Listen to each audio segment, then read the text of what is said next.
Happy Monday, degenerates. Welcome on back to the Die Hard MMA podcast. It is UFC Shanghai fight week, and we are back. It's not quite a dumpster. You guys know usually I start these post pay-per-view shows with, we got a fresh dumpster to dive into, but this card's actually not half bad. I mean, there's a bunch of road to UFC guys on there, which you know I have a personal beef with, but the card is actually pretty good, so it's not really a dumpster. It's not half bad. How is everybody doing? We've already got about 100 of you live in here rolling in. Make sure you hit that like button, share the show out there in the world. I gotta tell you guys, it's back to football season, which you know I love as a degenerate, but it hurts the numbers. So we got to make sure the algorithm knows we're competing with the big bad NFL on Monday nights. I need your help to do that. So smash the like button, subscribe if you haven't, share the show out there, and let's get into it. We've got so much to talk about. First things first, though, I do see my boy in the chat, and Ethan Hershey has just gone on an absolute rampage, not to mention my personal inability to hit water if I were to fall out of a boat, but I owe the man a couple of shots here. Now, I do apologize. These are going to be a little short pour. That's because I'm running out of Fireball. But yes, Ethan, congratulations on your 3 bet win streak. And I guess I'm gonna have to IOU about a half a shot, buddy. Sorry about that. There we go. The debt has been paid. Oh God, that's hitting harder tonight than it should be. Woo! All right. There you go. I gotta see. The problem is, have you guys ever had white tea shots? I gotta chase that. The cinnamon is just killing me these days. I got addicted to, addicted is the wrong word for a gambling show. I really like white tea shots. If you guys have never had white tea shots, they're beautiful. They go down smooth. There's no biting aftertaste. And my brother-in-law, God bless his soul, used to be a bartender. So every time we go hang out at my father-in-law's house, all the boys hang out. We're playing pool. We're throwing darts. We're watching fights. We're playing cards. And he just mixes up white teas all night. And there's no bite. There's no bad cinnamon flavor. There's no whatever the, car engine oil that they make Fireball out of. It doesn't go down hard. There's no hangover. I love those things. So now whenever I have to run to the freezer and grab my Fireball out of there, this shit hits different. That stuff hurts, man. I'm not built for the Fireball the way I was, 2 years ago when I was pounding shots every other weekend here with you guys. Oh gosh. All right. Enough of that. What's going on, everybody? We got Dream in the house. We got Grateful Dude. We got Dixon Cider. What's going on, Joseph? We already shouted out our boy Ethan. Justin in the house. Elbu MMA. We've got Niles Land, Clay Smith, Dylan. What's up? Let's see. JT, Thad, Gene, what's going on? Saying I am the PFL champion. Welcome in, Thad. Appreciate you being here, buddy. The Godfather, what's up? KV Kid. Everybody rolling in here. Hope everybody's doing well. Guys, I like to start out the show with a little bit of a recap of the last week's card. Nothing big, nothing crazy, a little bit short, but I'm actually going to change the order up here just a tad because we have one of my absolute favorite guests of all time, and I'd rather just discuss the recap with him. First things first, though, the show today is brought to you by Cloud Bet. You guys make sure you're clicking the link in the description below. Use promo code DieHardMMA when you sign up. Cloud Bet is rolling out the red carpet for Die Hard MMA fans. They have a package worth up to $2,500 when you sign up using promo code DieHardMMA. The biggest thing that you need to know about Cloud Bet is they actually have a fight center that is implemented into their site, meaning they are the sponsor for the PFL. And when PFL events happen, there's a stream embedded right there on the platform. You can watch the PFL and live bet on the PFL straight through the Cloud Bet platform. It's beautiful. It's fun. You're going to be up to date and quicker on the results. Your live bets will trigger faster than if you're trying to stream it on ESPN Plus. Thank God we're switching to Paramount. We're leaving that dumpster fire behind. So if you want PFL up to date on the action, make sure you're using the Fight Center embedded in cloudbet.com. Click the link in the description below. Get signed up. Use promo code DieHardMMA. And let's go ahead and get on into things. In order to recap UFC 319 correctly, I need to bring my boy Dan Tom into the show. What's up, buddy? How you doing today? Dude, what's going on, man? I'm so stoked to chat with you and all your audience out there. So we got some China cards, so we're gonna be up in the wee hours. So we'll be separating the hardcores from the non-hardcores. I don't know, the men from the boys. You know what I mean? I hear you, man. Last time we had one of these, I was up with my boy Keg over there from Nuke the House. We were live streaming at like 2 a.m. watching these fights and betting on them. It was a rough night. It took me about a week to recalibrate and get back to it. I don't know if I've got it in me again for this one. Yeah, no, it's tough, man. But I'm not going to complain with how many people across the pond have to regularly, kind of kill their hours. And like you said about drinking, both the drinking and the all nighters, I can't do them as well as I used to, Clint. I just hit 40. I don't know if you've hit 40 yet. I know we're around the same age. No need to tell your age, but yeah, when you get older, man, it creeps up on you no matter how manly you want to be about it. Oh, I hear you, man. I'm turning 38 this year, and the all-nighters are something that are a thing of the past. I am definitely tired way before I used to be, so staying up late, not as easy as it used to be. The drinking, I still got a little bit of a handle on, but as I was talking about at the beginning of the show, the fireball's hitting harder than it used to. I got to find something a little easier to get down, so that's probably on its way out the door, too. Getting old as a bitch. I got to be like Randy Couture over here. Yes, JB in the chat saying 38. No way, bro. Hey, I'm telling you guys, I'm a millennial and I've got all those microplastics in me, so I'm gonna look good as I'm getting older. But the fact of the matter is, I'm way older than you guys expect. It's the maturity level that's a problem. When I'm 55 and I'm still acting like a yahoo, that people are gonna have no idea how old I am. Grandpa's gonna be off the rails. That's awesome, man. Don't change. Oh. Stay you, brother. Stay you. If I'm not grown up by now, man, it ain't happening. UFC 319 was absolutely insane. I'm starting to believe that the Clint curse is a real thing because right off the rip, man, I parlayed up Alibi Idris, and as a minus 500 favorite, the dude just gets plastered. Joseph Morales had a mediocre at best UFC run his first time around. And everything I saw from him on tape showed me that he was still kind of the same guy. And you watch him in the tough house and it's like, okay, like he's winning, but it's not spectacular. So I really loved what I saw from Idris. He looked fast. He looked explosive. He looked strong.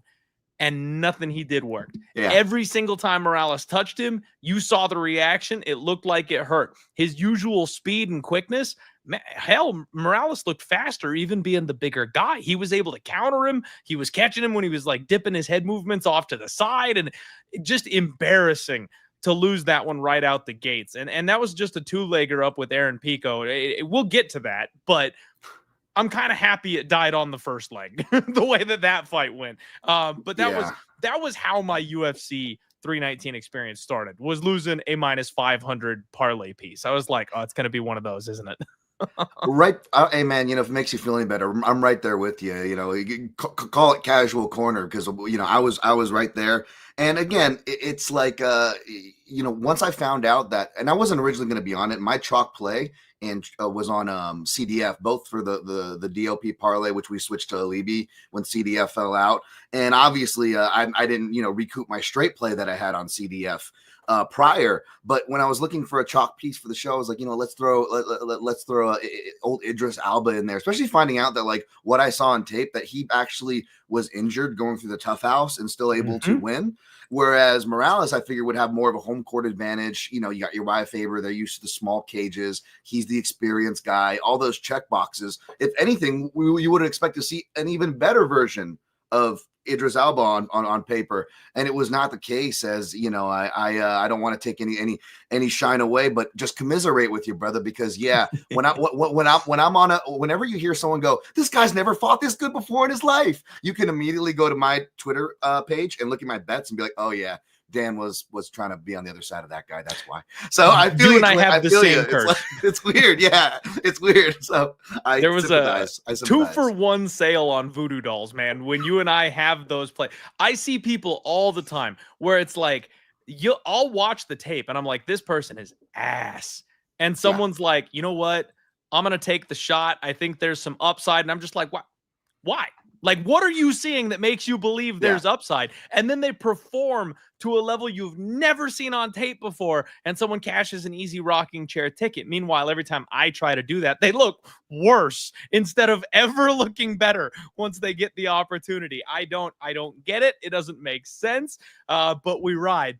Man, I was a little bit bummed I didn't take the stab on Dione Barbosa at the plus 3.5. I talked all week. I was like, I think this is going to be close.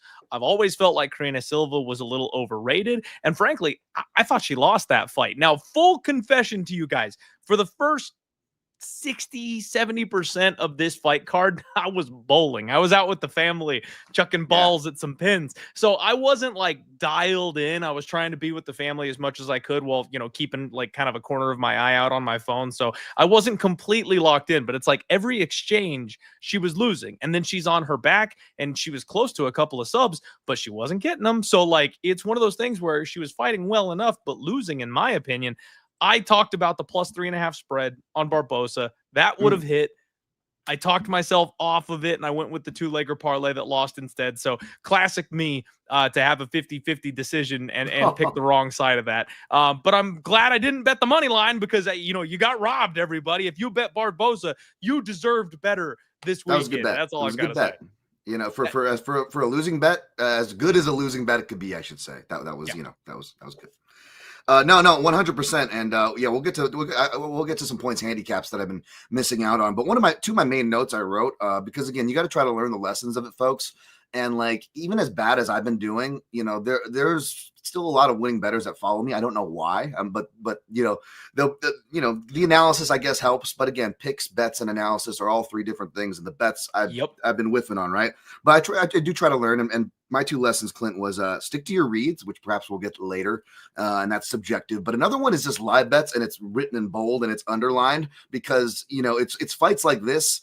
I was saying, like, man, I was preoccupied too, kind of running around errands. And I was like, I was just tweeting before this fight. This is the kind of card and kind of fight where you want to live bet. And sure enough, you were able to get some crazy numbers on each side. Most importantly, the winning side, as controversial as it was. But there was a deceptively close swing round in there. And even if I don't disagree and thought Barbosa won, if it's close enough for these judges to go the other way, then you know, take those live shots or, you know, bet the split props that I did the other week that cashed out really well. Because again, instead of worrying about judges getting it right, sometimes you can bank on them getting it wrong too, you know? It's true, for sure. And shout out Dixon in the chat. Barbosa closed minus 1,200. My live. Goodness. So, like, if you had just thrown a little dart on Silva, not that I would have, but if you had thought about it, there was juicy plus money there to be had when she got red as the winner. Yeah. Drakkar close. I got to tell you, man, Arizona guy, super cool dude. Ran into him a lot lately. Nice. I was too scared to bet him this week just because the threat of Edson Barbosa, two old guys going at it in the cage. I was rooting for him. I wanted him to win. I picked him to win, but I was like, man, I can't get there. Plus, I missed the good number anyway. So I'm glad he got the dub. Definitely Edson's retirement fight kind of looking the way he was slowing down, but another very close back and forth fight. Did you do anything on that one? No, it was a classic retirement fight. I picked Barbosa, but honestly, my explanations for not playing it were the same as yours. I was too scared either side. I said, this feels like a close grinding decision upset right off the bat. So if you want to bet that, I don't blame anybody.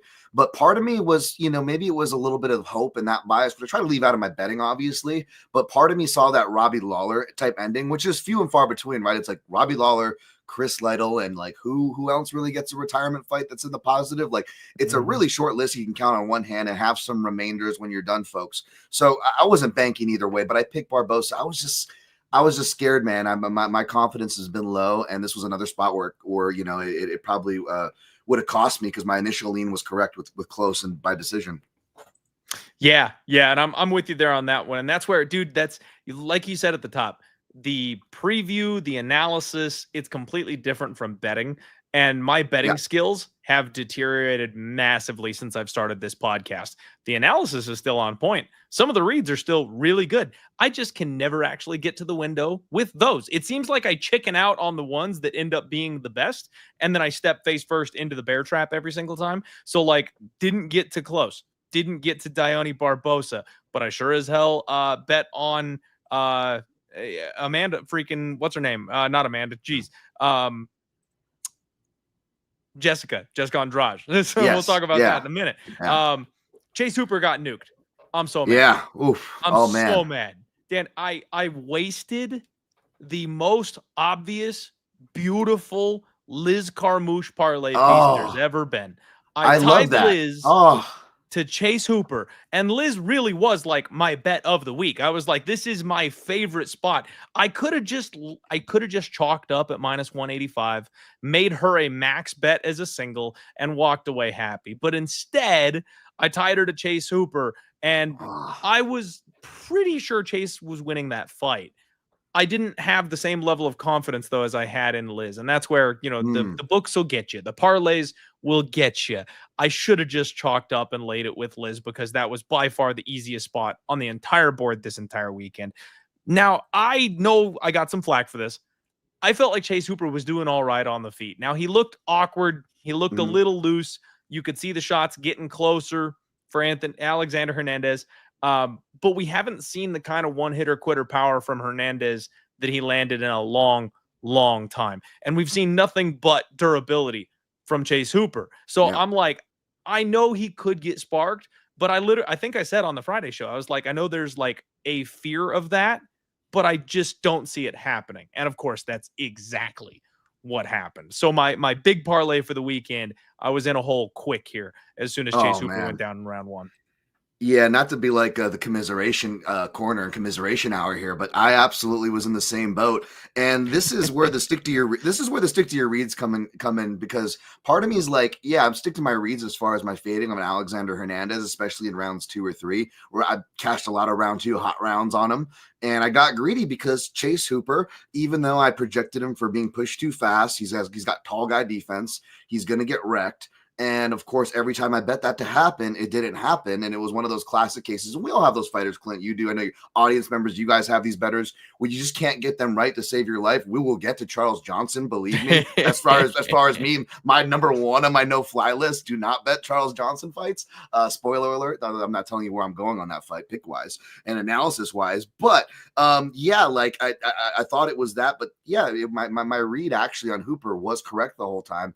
But I say this all the time, Clint. I think it's something we need to keep in mind, especially with whether it's Apex cards or just cards in general, because as we saw with the pay-per-view, even at the pay-per-view level, the UFC is so – I say 90% of all complaints and questions can be answered by the UFC schedule, right? I'm not just trying to be annoying or some hip. It's just a fact. People are like, why are they adding this on? And I felt bad because I missed Tough. Tough's like the one thing I haven't watched since like Tough 10, the football season or whatever. But like a part of me, no, I was actually still right by saying the UFC schedule because they knew that certain cards were going to fall out, right? Certain fights were going to fall out. So they're just trying to plug it away. And something when you're doing your Instagram analysis, folks, and we'll get to on the breakdown, what I'm trying to do, I know you are, Clint, is looking when the fight gets announced because there's so many. The 8-week standard camp is almost a thing of the past. Just like Fight Night co-main events, they're dead, right? The 8-week standard camp, unless you're a negotiated contract player, title fights or something like, you're not getting that most of the time. Like we're seeing 2 to 5 weeks, like almost on average on some of these fights. So it's something like a stay ready system now. Yeah, so you have to bake that into your analysis, folks, and you get all these kind of makeshift cards and a -330 on Hooper. Perhaps we would be more critical on it, but I say this all the time, and it's like scale 1 to 10 with girls. Like maybe you're in a room full of 6s instead of 10s, and all of a sudden the 3s and the 4s start looking like 8s. You know what I'm saying? Like your gauges are thrown off, and I think that happens a lot when we're gauging out our favorites for these cards, where it's like, yeah, maybe Hooper does look like the best parlay piece. That doesn't mean he's a good parlay piece, though, right? And that's it right there, man. He was the best parlay piece of the bunch, but he was still not a good parlay piece, and I fell straight into that. Yeah, and so I already mentioned the Jessica Andrade spot. Man, I missed the early line on it. I decided to pull the trigger, and any plus money is good money is kind of how I felt by the end of the week. Lupe Godinez improved more than I gave her credit for, and the fight played out almost exactly as I would have expected. Andrade just didn't take over fast enough. Round 2 was the swing round. It was round 1 versus round 3, and if Andrade had landed a couple of bigger shots in round 2, we're not having this conversation. So that one, I'm not even going to say that was a bad bet. I know to the people in the chat that, only a winning bet is a good bet. Those people are going to stand up right about now. But I'll take the dog side on that kind of an equation almost every single time. But I do got to give Lupe Godinez her props. She did definitely improve, and she was very quick that night. Yeah, I hear you. My analysis was the same, and I agree with that analysis of the fight. Basically, she did about as good as Julia Pilastri. And when I looked at the Pilastri fight with the fading in the round 3, I'm like, okay, even if a faded version of Jessica Andrade, granted, it'll be a better because she's at strawweight where she's traditionally performed better. Like, she's got to be able to at least do that or better. Unfortunately, she was only like to arguably be able to at least do that. I had decision in a round robin, which I don't feel like was a bad bet, but I got greedy because I was just whiffing as I always do. By the way, don't just fade me, folks. Like even when I was doing air quotes good, there was a time, believe it or not. Seriously, my first bet, I'm not even like hyperbolic or like down on like my first bet of the night is like a curse, dude. Just fade my first bet of the night. Parlay a leg, or especially if it's a straight play. But yeah, I went and I added Andrade, I think pre-fight or live or something like that at plus money.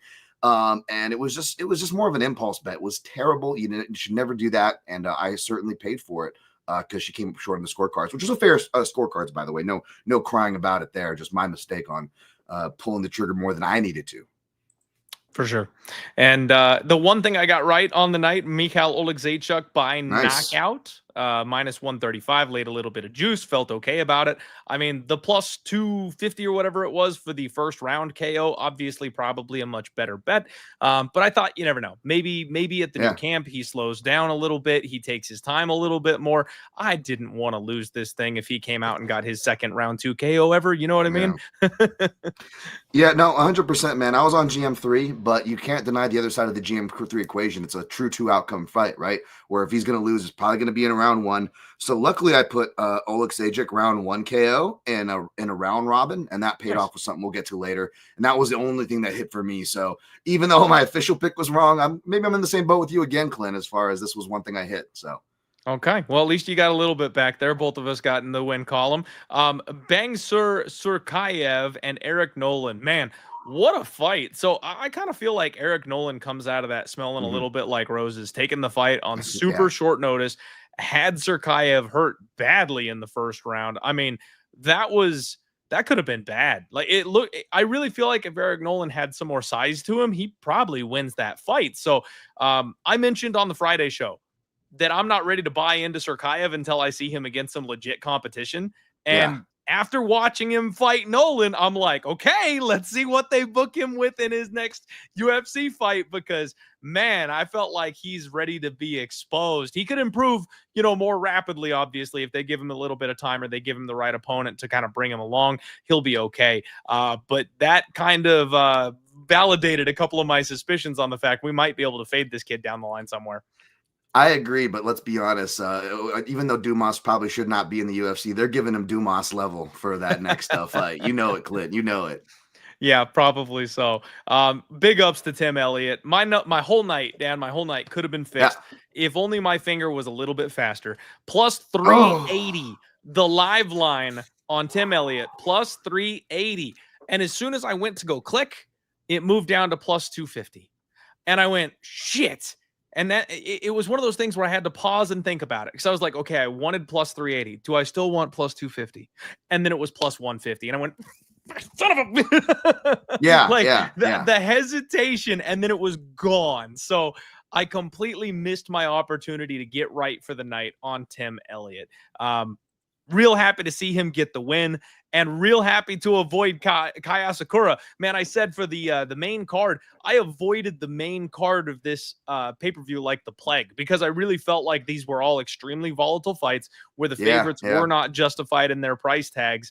And I could make an argument for each one of these dogs. So I was like, I'm just not going to be laying this chalk, which is what led me to Chase Hooper, like we talked about before. But Kaya Sakura being one of these where I was like, I'll take the coward's way out. I'll pick Kai to win, but I don't believe it. So props to anybody who bet Tim Elliott pre-flop, because I should have bet him live, and I blame the bowling for me not having a positive night. Oh man, that's I feel you there. I will say the one thing worse than being a coward is when you're a coward on the right side of the dog, which was me with Tim Elliott. I picked Tim Elliott. I picked 4 underdogs, Clint, and I only didn't play one of them, and only one of them hit. Yeah. Yeah. You've been there. We've all been there, right? We've So been there it was more than I'd like to admit. But here was the annoying part, just to pick up on the previous point where you made about the points handicap. And you also led into another point I was going to make with this point, being that we get greedy and stingy with prices, and sometimes that can cost us, right? Where I've been hitting points handicaps. I was doing really good run. I hit Paulo Costa points handicap, and then I got a little more balls, and then I played Costa money line, right? And then I also put Costa by decision in the round robin, and it was a great night. And I'm like, well, actually, it wasn't a great night, but that was a great play.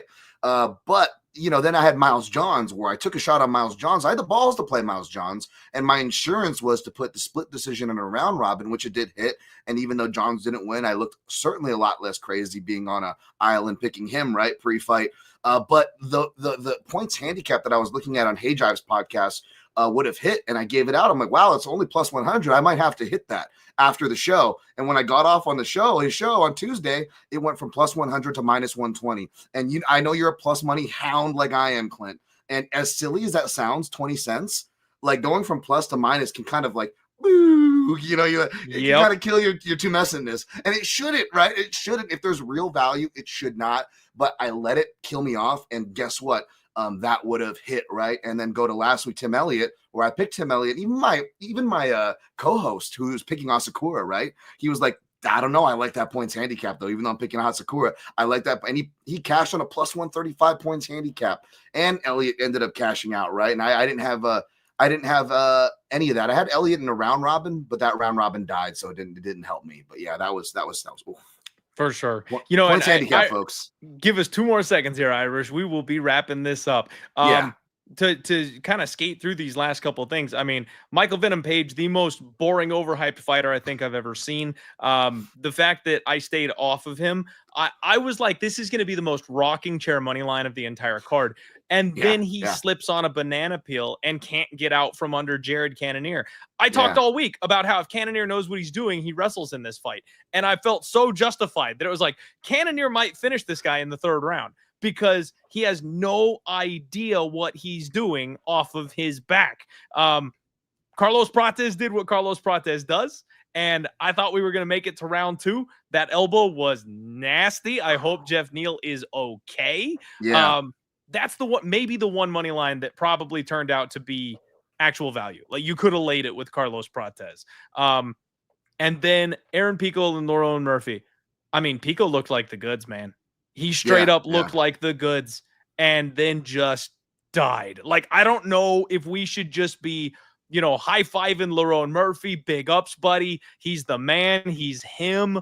Or, like, was that a bit of a fluky spinning elbow knockout, man? Like, I don't know. I'm not sure which one the truth is. I mean, he can't be denied at 17-0. He can't be denied. I feel bad for Aaron Pico at his age to have been iced the amount of times he has been. That's probably going to be a bit of an issue for him the longer his career does go on, because the chin seems to be a bit of an issue. Any comments on those 3 fights? Pretty wild for the co-main event to go the way it did. I'll just say the first 2 ones you nailed spot on, so I won't add anything to that. But what I will add is I don't think it's too fluky, because there was a lot of analysts out there putting out the elbow. Now, they weren't saying spinning elbows, but a lot of the checking elbows that Leon Edwards does throw. We had Eric Nixick on my show talking about, hey, Leon Edwards' elbows catching him on the weigh-in could be live. And I texted Eric on the night of the fight, and he was like, it only takes 1. So I do want to give Laurent Murphy his credit. I picked Pico, by the way, but the bet I like the most, and what cashed with the round 1 Oleksiejczyk in the round robin, was fight ends by KO. And even like fight doesn't start round 3, the unders were decent enough prices where, in hindsight, I should have laid that, because again, there's one of the few things I felt good about, that like, I think this fight's ending in KO, and it did. So I'll add that's all I want to add to that. Okay, good stuff. And then just real quick, we got to tag on the main event here, man. Yeah, sure. I did end up betting Dreykus, because Dreykus is my boy. He's my ride or die.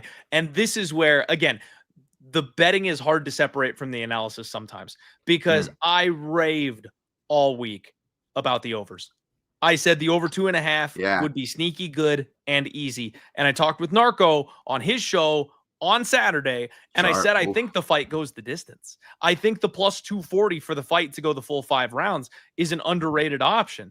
And all week I talked about the over 2.5, but because Dreykus is my boy, and there's something about a plus 200 money line, that's what I decided to pull the trigger on. Now, when the fight got going, I did expect Dricus to show better takedown defense. I thought he would have the better cardio. I thought he would do the damage and take over. So I tried to get even, and I bet more on Dricus live after the first and second round, which of course I got mocked relentlessly for because he was getting kind of rinsed and taken down by Khamzat, and it looked easy. I thought the tides would turn. You know, Khamzat did a really good job of pacing himself, and I wasn't expecting him to continue just boringly pacing himself for the entire fight. So I took a shot. I took a stab on Dricus.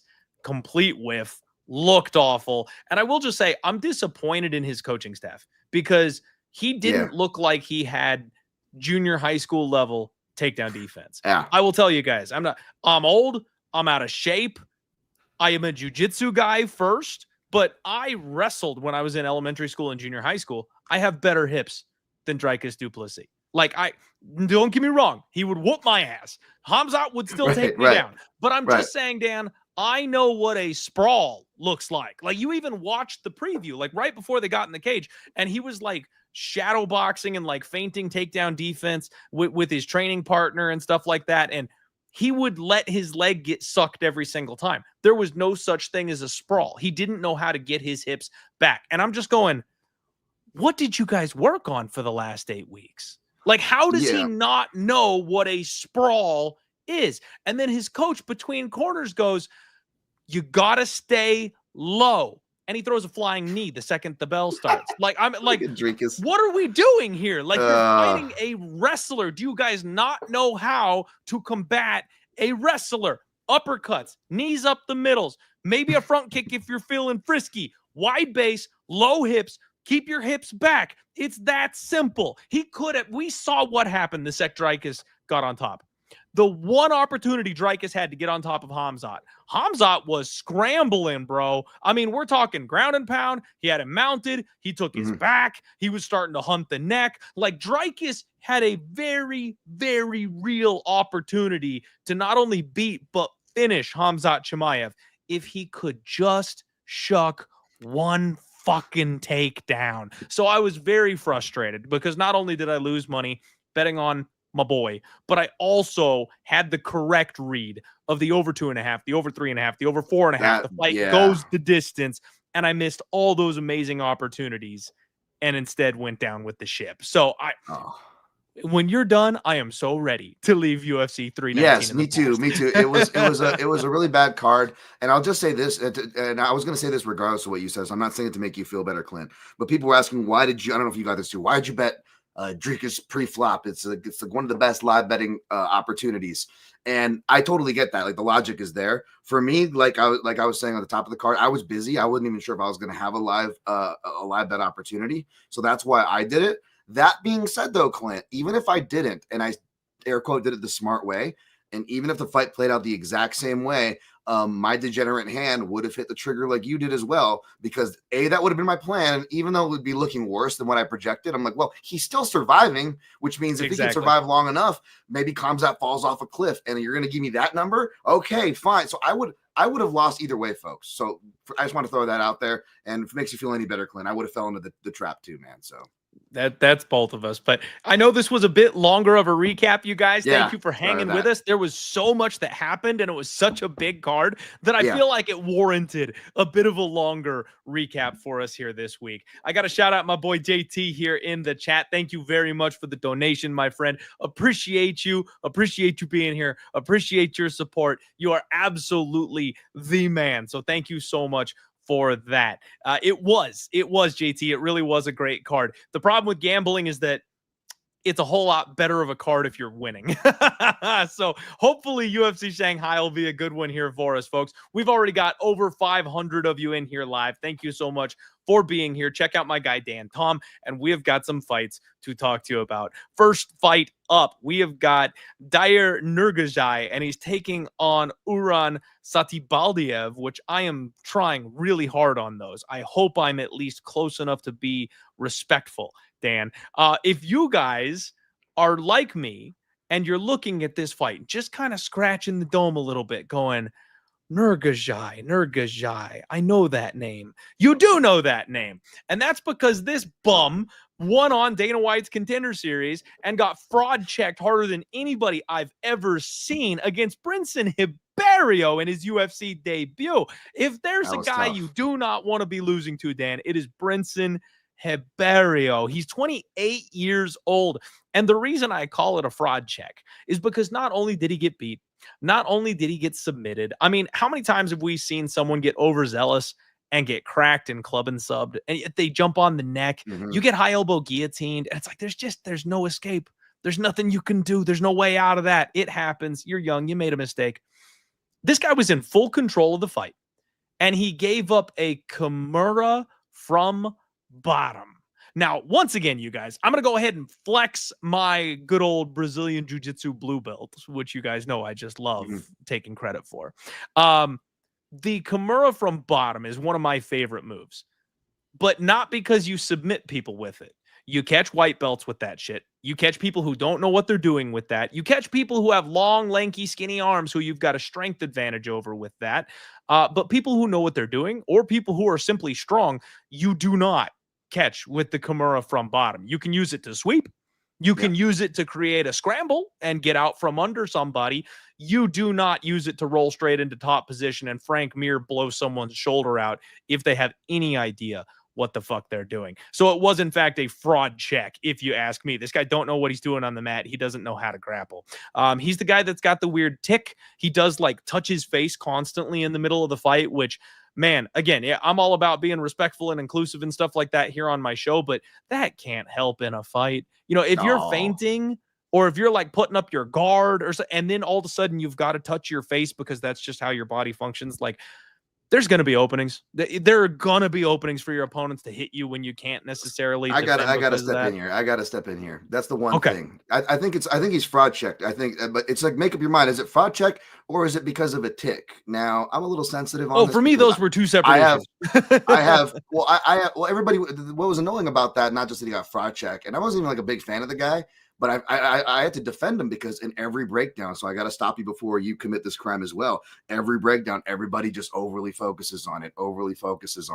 And man, as a person with Tourette's, it's like, first of all, thank you for saying tick, by the way, not assuming it's Tourette's, because people will be like, oh, he's got Tourette's and he's going to lose. Like, first of all, does he even have Tourette? Do we know that? Like, no. If you have a tick disorder, it doesn't mean you have Tourette's, folks. Exactly. And people are like, do you have Tourette's, Dan? You're not just randomly cursing and this and that. Like, listen, again, you don't have tics or coprolalia. That's more like what the media and like Hollywood likes to focus on. The real comorbidities is like depression and other things of why like Tourette's people actually have like some of the most highest like suicide and death rates. But no one cares about that. We just like to point and pick on people with tics. And then secondly, if we really do want to talk about it analysis wise and separate all that bias, it's even more annoying because I can separate all my emotional and personal purposeful bias. And let's look at the tape. When is he getting hit? Everyone's like, he's going to get head kicked. I'm like, I don't know. I look at his record and his tape and it looks like he's the person that's actually head kicking people. It's and not that he's good, because again, he can get submitted really easily. Excellent analysis. It is a strongman move, so you will see Kimura's more, but to be finished as the stronger, bigger guy from the superior position, you're giving it up like that fast. That was terrible. Totally agree with the fraud check. But again, let's actually put the pieces together. And a guy who spends all this time putting tape together and clipping things, like again, all fighters have tics. Like, yeah, his is like super noticeable and like it's really uncomfortable. But like when he's getting hit, like it's like it was like this. It was the same punch like Carlos Leal got nuked with what do you call Muslim Salikov? You know, yeah. In hindsight, that was too much. But we're gonna call, maybe now we're calling Carlos Leal, or some people are calling him a bum. Oh, but is Carlo Leal a fraud? Right? Maybe he is now, right? According to some people. But I'm just saying, like, it was the same shot. It wasn't a tick that got him. It's the same stuff. Like, the only time I've ever seen somebody even being able to pick up on a tick. Like, and again, Dustin Poirier has ticks. Why don't we ever, he's got some of the strongest ticks. He's always adjusting his shorts. No one ever talks about that, right? It's a Muay Thai, it's called a Muay Thai tick, and Darren Till does it too. And one of the only instances, and nobody ever brings this up, everybody wants to die on this weird hill for this guy that's like a fraud that probably won't even be in the UFC, Nurgozhay, off this weird fucking, no offense to your tinfoil hat, weird tinfoil hat fucking theory that people have no idea about. Okay. Well, I'll give you the one argument. You can go at Dan Tom MMA, Robert Whitaker, Darren Till, and you'll find the one example for those of you that are like rock hard. I'm like, oh, tick, he's gonna get hit because of a tick. Like you'll see Darren Till like go to adjust his shorts, and Robert Whitaker picks up on this, boom, hits him straight down the pike. But that didn't finish the fight. That fight was still close. That didn't determine the fight. That was one instance of how many fights that I've watched in my last decade alone. But yeah, y'all go ahead and continue with the tick narratives, folks. Continue. It's not going to be because this guy's a fraud. It's because he loses. It's because he ticks. To be fair for me, Dan, I said to get that out. So I said he was a fraud, and from the grappling, yes, no, totally, the tick was not the reason I was saying that he was a fraud. All I was saying is it can't. No, totally. I'm just saying like for the people, because I got a backlash even before he got air quote fraud checked. So now I'm just like, let's pick a side, folks. Like if you want to, people can think what they think. I don't give a shit. I'm not policing anybody's words or what they think. You know what I'm saying? I'm just explaining from somebody with experience on like all facets of this conversation. For whatever that's worth, folks. But yeah, we go on spending your time talking about the ticks, though, folks. Fair enough. The one thing I do say Nurgozhay's got is he's got solid power in his left hand, but kind of like a left hand to God. It seems like that's his whole thing. Like if he can't set up the left hand the way he needs to, he doesn't seem to have as much success in the fight as he needs to win it. So on Dana White's Contender Series, that fight was getting super close until he, five-headed this thing, massive IQ move, hid the left kick up behind the left hand, which was sneaky as shit, by the way.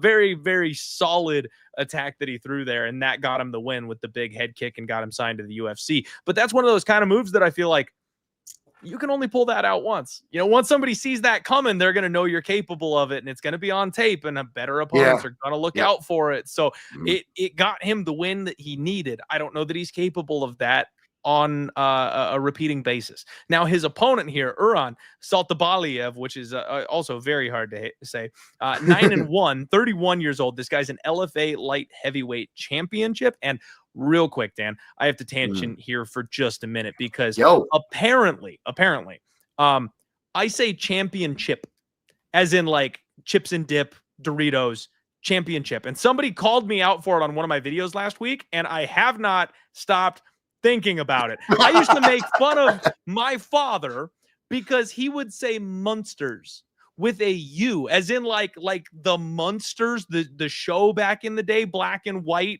comedy style. He doesn't say monsters.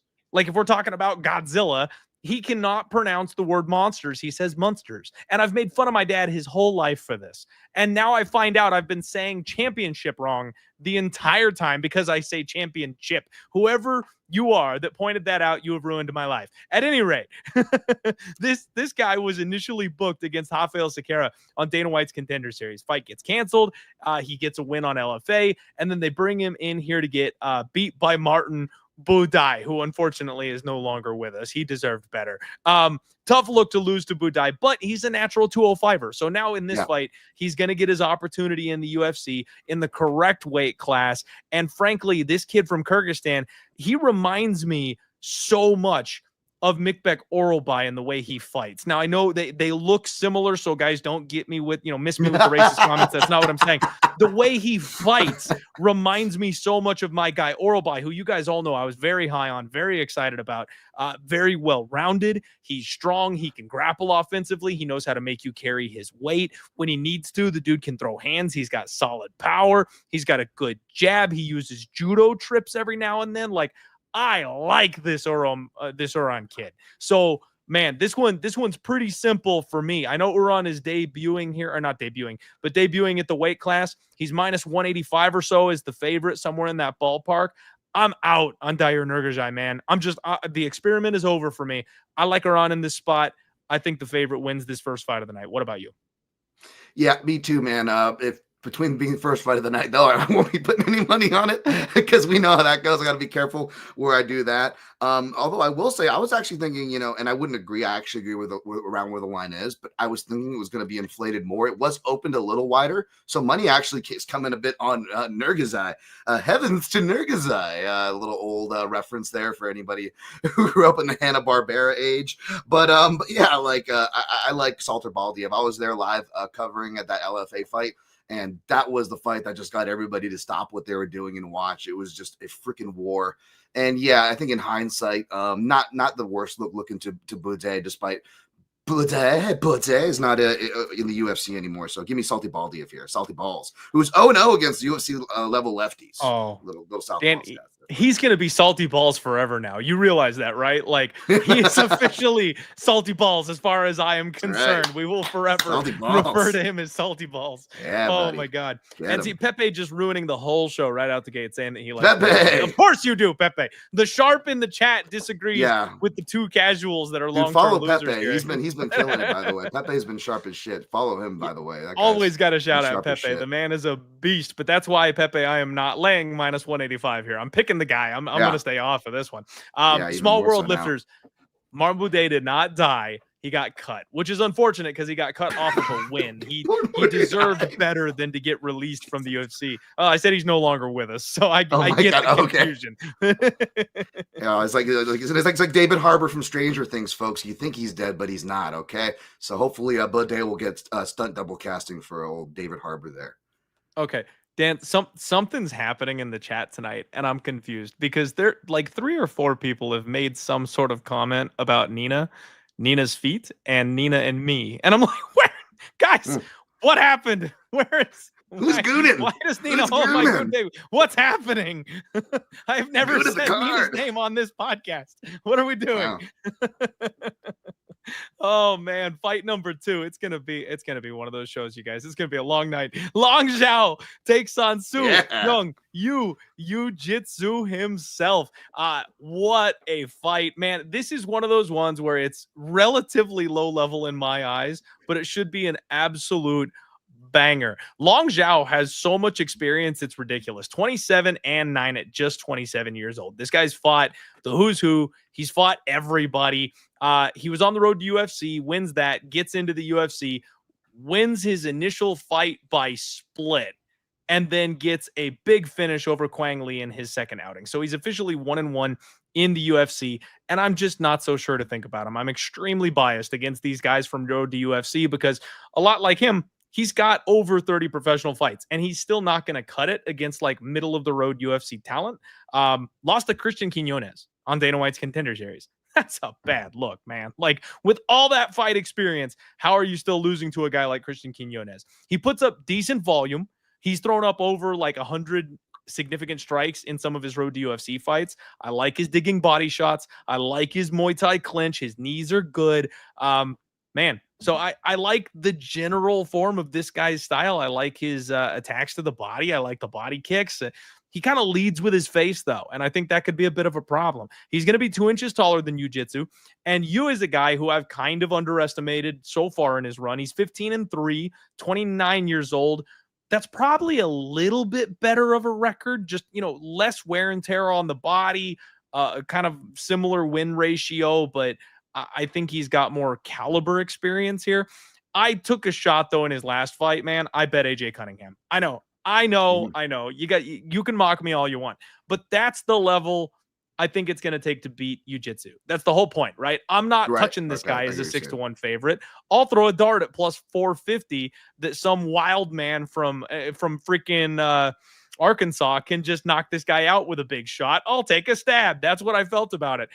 Jiu-Jitsu ends up being kind of boring, man. Like, he's a chain grappler. He's got decent jiu-jitsu. You go back onto his regional scene and he's got some nice chokes, some arm bars, stuff like that. But so far, stepping up a level in road to UFC and his UFC run, it's all decisions. He just sits on people. So he's short, he's thick, he's got those tree trunk thighs. He wants to out wrestle you. I got to pick Jiu-Jitsu just because of the game plan. I think he'll have a more solid game plan. I think he'll execute better. And when the fight gets close, he'll hit takedowns to score points. This fight is close to a pick'em. We're looking at minus 130, minus 135 ballpark here for Jiu-Jitsu. I would be looking to the U side of things before I'd be looking the other way. What about you? Well, I'm always kind of partial because, Clint, the girls in high school used to call me Long Xiao. That was my nickname in high school. No, I'm just kidding. All right, terrible jokes aside. I do have some love for Long Xiao. He is a guy that kind of will fight everywhere. He's not good everywhere by any means. He definitely can get himself in trouble in the scrambles and in grappling, even though, he'll show some skills here or there.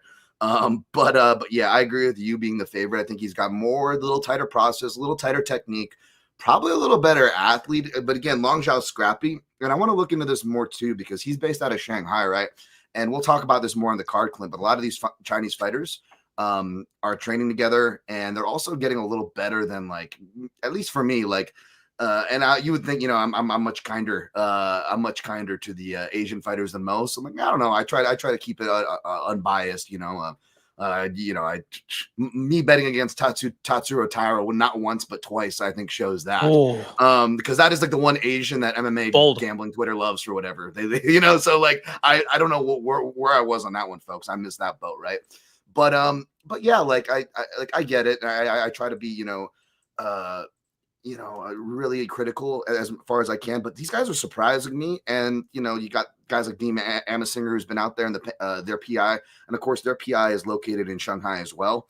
So I got to imagine, even though Long Zhao doesn't list like the UFC PI over there, I wonder if he's cross-training with these other talents, because the cross-pollination seems to be pretty decent. That being said, I agree with the line from the tape that I did watch on these guys. Again, I want to look a little more into their socials and things like I talked about off the top of the show when I run through my comb.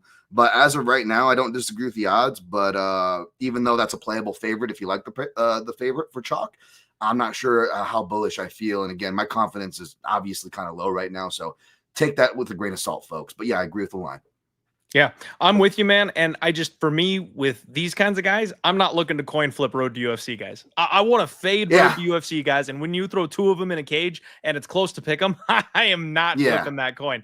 Yeah, I hear you. And that's perfect logic.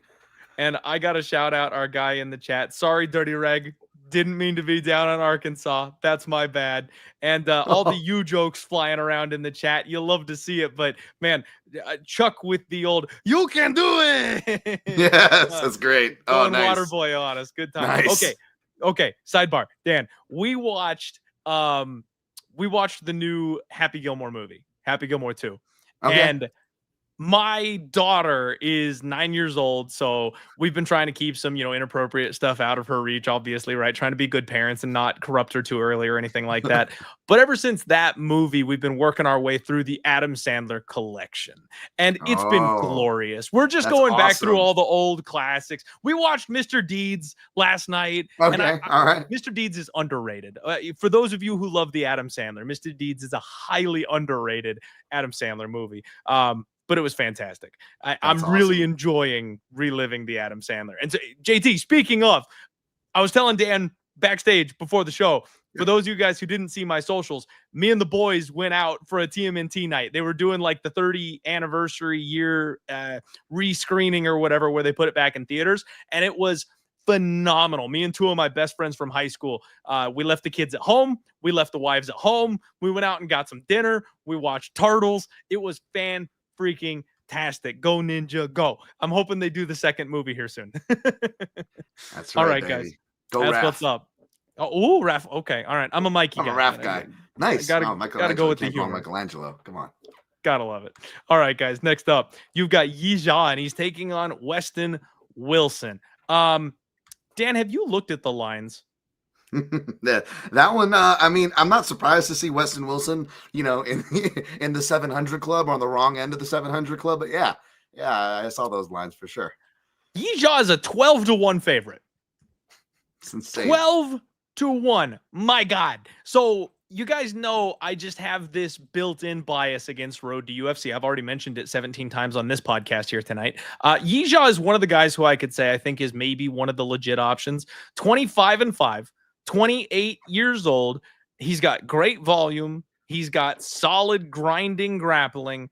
But similarly to how I feel with Dana White's Contender Series, where if you don't get the contract on your first go and they bring you back a second time for you to go ahead and take another crack at it, I just kind of think you're probably not going to cut it in the UFC. If it takes you 2 tries on Dana White's Contender Series, you're probably not going to cut it in the UFC.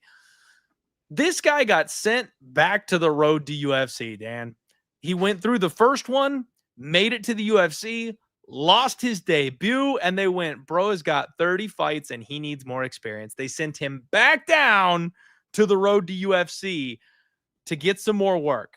And now he's taking his second attempt at the UFC, dropped his debut yet again. So he is 0-2 at the UFC level, and they're trying to get him a win with good old Westin Wilson, my brother in Christ. If you are laying over 10-1 with Yizha, I don't care if they're putting me in the cage with him. That is a bad idea. Now, Westin Wilson is 17-9. He's 36 years old, so he's old. He's fragile. His wins all come inside the distance. This guy is exactly what the Contender Series was built for. How many of these guys have we seen that are just like Westin Wilson, that live and die by the sword?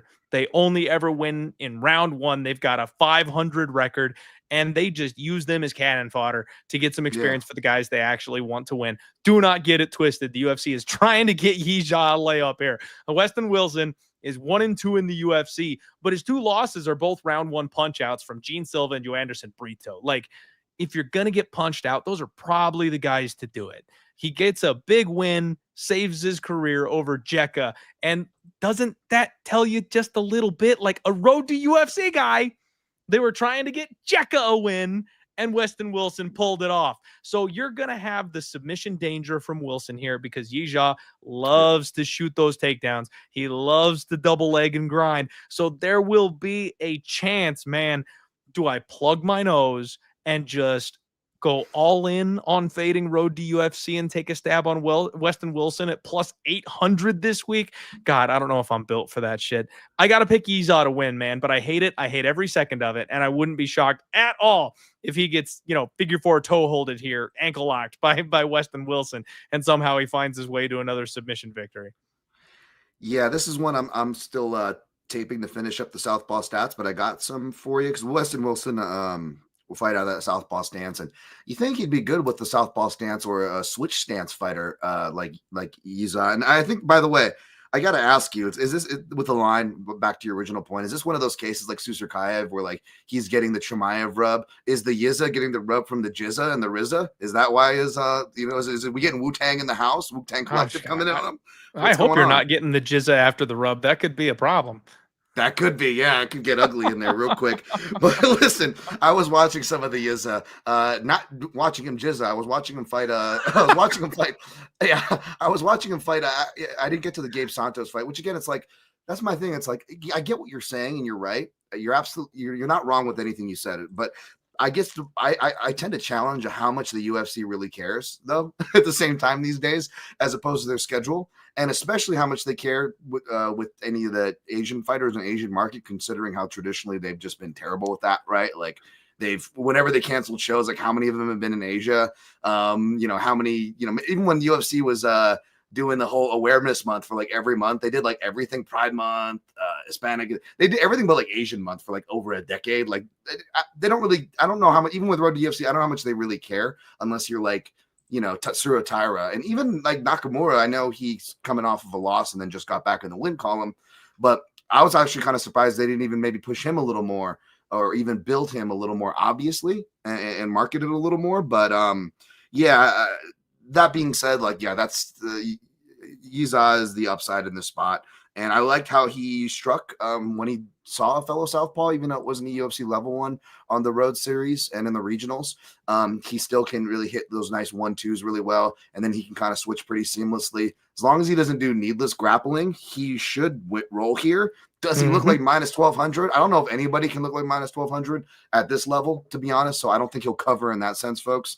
Not that you should be trying to play him, but yeah, I'll pick Yizha, and I'll see what they have for round props. But as you know, Clint, they've nerfed the hell out of those, man. So I can't even be like licking my chops. No kidding. The squash that's happened on round props needs to be studied. How about that in the chat here, which I know is supposed to say how about it, but it's more fun to pronounce it the way it's punctuated. Says Wes is Wonder Boy's buddy. And that's true. He does have that same long, lanky karate style striking that we just saw Chase Hooper get used to get knocked out effectively. So that's absolutely accurate. What's up, Dan? He's and with the other end of that equation, sorry, Westin Wilson's 0-1 against UFC level lefties. He's got to go to his regionals, but he got nuked by Teruto Ishihara, who is, of course, a southpaw there. So just throw that out there. To be fair, Teruto's a little better, but yeah, no, it's a valid point. For sure. Gold Caps in the chat asking who's your favorite Ninja Turtle. We already got you on that one, Gold Caps. Hope you heard that one. I'm on Mikey. My guy Dan likes Raphael a little You know bit. what it is though? It's the same reason why I like Wolverine and Gambit. I like guys who like they don't want to be a superhero. They're just like there because it's like, well, it's better than living in the dumpster. Whatever. This creepy Professor X guy seems okay. He's gonna pay for my rent. I'll stay here. I like those guys. You know. No, I hear you. It's good stuff. And man, you know, there's way too much in the chat going on with the gooning and the feet and the guys. You know what, Dan? I'm nothing if not a man of the people. Yes. Nina's feet do nothing for me, you guys. I'm sorry. I personally don't get the feet thing. I can appreciate a good foot, right?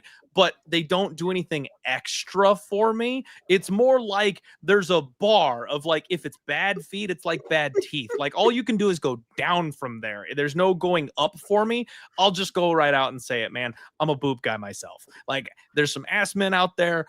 The guys who like feet just make no sense to me. I'm a boob guy. So no, guys, the Nina feet thing isn't gonna fly here for me. But you're welcome to enjoy whatever you like.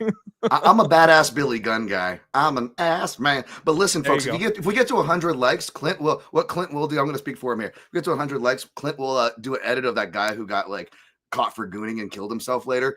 Clint will edit his face over that guy's for the plays this week. It'll be UFC Shanghai. I am not agreeing to that. It'll be Clint hanging out the window and his face over the gooning guy. Oh my God, no, that's not. No, we're not doing that. I'm sorry to put that in the universe. I'm sorry, it just made me laugh the visual. Oh my God. All right.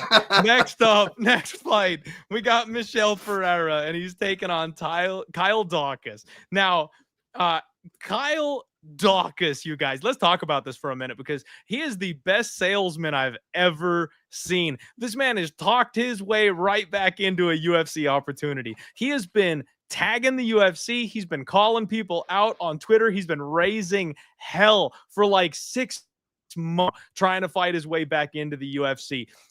Michel Pereira needs an opponent, and the UFC is like, all right, buddy, we'll give you a call. Like, oh my God, Kyle, are you sure this is what you wanted? He's 15-4, and I got to tell you, the fall off of the Daukaus brothers was wild. They looked like they were really stinking good. Both guys are excellent grapplers. Both guys have smooth hands that were kind of catching up to their grappling. They call this man the Darce Knight because he knows how to hit those front chokes. He knows what he's doing and can roll for subs. He's deadly from top position. But guys, they're not built like everybody else. You know, we just talked about Aaron Pico, where like, you know, Conor McGregor had this whole thing when he was on his rise that he was like, if you try real hard, if you work really hard, you could be here too. And fragile ass motherfuckers like me went, no, I can't. Like there's a certain level of durability that your body has to be naturally built with to survive in a UFC fight. I have told you guys the story of the first liver shot I ever took that crumpled me for 2 days. You're just not built for it sometimes.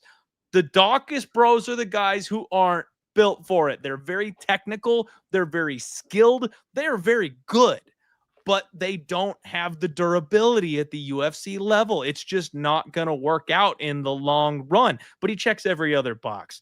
Daukaus will be 2 inches taller, which is kind of crazy to think. He will have a 3-inch reach advantage, and Michel Pereira is kind of falling into free fall here, man. 31-13, which is a weird record to say. I didn't think he had that many losses on his record. I know, you know, he lost a bunch goofing around at the wrong weight class and dancing and backflips and all that kind of stuff for sure.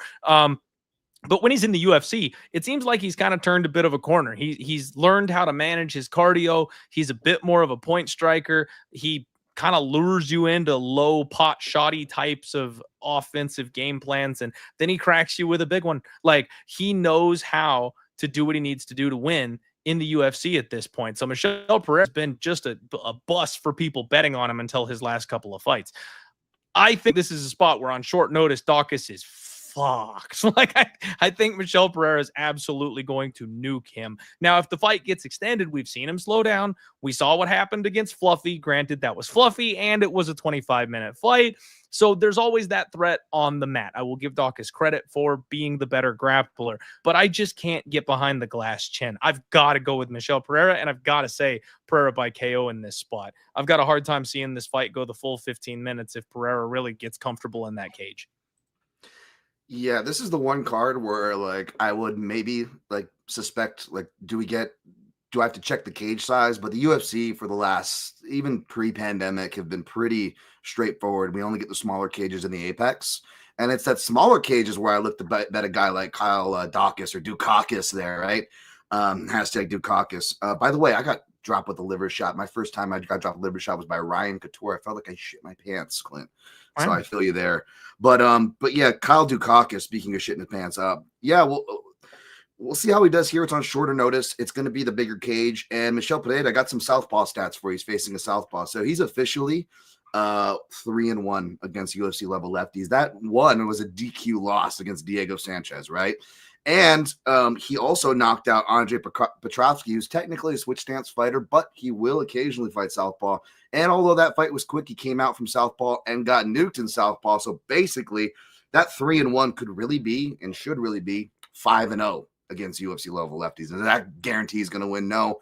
And that's not even why I'm necessarily picking him. It's more zooming out on Kyle Daukaus and looking at what kind of troubles him. It's kind of the same thing that troubled his brother. Whenever you get athletes in there, when you're in there with real athletes, not just like your lumbering heavyweight or your lumbering middleweight, which there's plenty of those in both those divisions for the Daukaus brothers to feast on. But when you zoom out, even on both their careers, you got explosive athletes. That's what you got. And I shouldn't be surprised by this, Clint, because I always said Michel Pereira is a light heavyweight fighting at welterweight when he came on the scene. And I didn't know how we got to welterweight. But sometimes you see these people in person. I remember Anthony Smith was saying that with, I'm a fan of your show, follows both of us, Juicebox, Julius Walker, where he was like, that guy is much bigger than he looks, apparently, right? One of those things. Now, Michel Pereira is absolutely that guy. When I was, when I went into the gym for big guy sparring to interview Johnny Walker, which we'll talk about, here shortly, folks. Michel Pereira was in there getting rounds with everybody from, Tavares to Strickland, who they're not like the biggest middleweights, but they're not small middleweights, right? Brad Tavares, he's a staple middleweight. He's been middleweight forever. Has he ever looked drastically small? I know most people don't like Brad Tavares. That's fine, whatever. But has he ever looked small though, right? He's never looked small, right? He looks small, and he looks small sparring with Michel Pereira.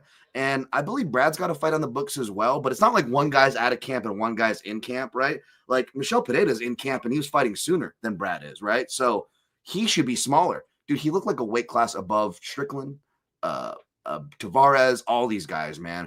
And he was going nonstop, looking good. The dude's just a beast, man. I'm not even like the biggest like Michel Pereira fan. I will fade him on occasion or stay away from him. I'm not a big fan of really betting him, to be honest. But yeah, I do like him in this spot. I don't like betting round one or finishes. I'm sure that the round one, round twos are going to be nerfed again, folks. But that's kind of where I'm seeing this one. I hate to say it, but that's where I'm seeing this one. Yeah, I'm with you, man. I just don't see how Daukaus withstands the power shots. I really don't. Do have to let you know you're getting a lot of love and support from the chat for being an ass man. Apparently the Dumpy is a little bit more popular than your boy over here. So you're on the right side of history, apparently, Dan. And Gary's saying Clint is the Trevor Peak of MMA bettors. His record is so bad, but everyone wants to watch him. And you know what, Gary? Oh my gosh. I'll take it. That's fine. I'll take it. As long as you're tuning in, hit the like button while you're here. Let's freaking go. Hit the like button. Jeez, Jesus. That is a backhanded compliment because Trevor Peak is entertaining to watch, so it's hard to take that as a full. See, and that's what I'm saying, man. The goal from day one has always been to entertain on this show. So if nothing else, I am achieving that, and I appreciate you being here. There's over 600 of you in here live, so I appreciate you guys watching the train wreck that is this podcast, talking about the L's we have taken, the feat that we don't enjoy, and Kyle Daukaus in the UFC. Rongzhu takes on Austin Hubbard in our next fight here. Dan Thud himself. Rongzhu, buckle up, everybody. Road to UFC. Another one of the good ones, though, I will say. 26-6, 25 years old. There's a pattern here, everybody. He is coming off of a 1-1. He got Cody Steele, right? He got the win over Cody Steele, which was solid, but I will never forgive myself, Dan. I second guessed the taco. And no, I'm not talking about Donald Trump. I second guessed Chris Padilla. I talked Taco up and down. I cut a promo for the man. I talked about how he's underrated. He's hitting that second career stretch. Like, I'm loving everything about my boy Taco. And then I talked myself into betting on Rongzhu at chalk price tags. Oh my Lord. What a mistake that was. So that's just a shame that I'll never be able to, get past. But now we've got a spot where Rongzhu is taking on probably a more appropriate level opponent here.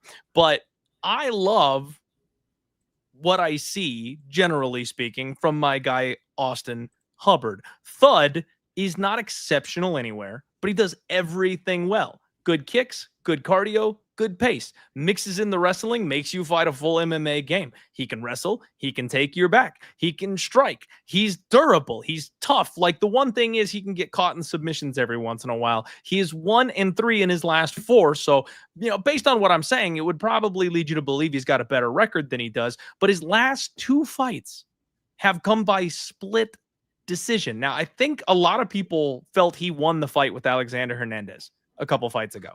And his last fight against Markel Medeiros, I need to go back and rewatch that one, you guys. I do apologize. I didn't have time to run that fight, but it was another one that looked pretty close if I am remembering correctly. Maybe you guys can correct me. I'm sure you will. But if you can correct me on that one, if I recall correctly, that was a pretty competitive back and forth fight. So he's going competitively with guys who are decent, are solid, belong in the UFC.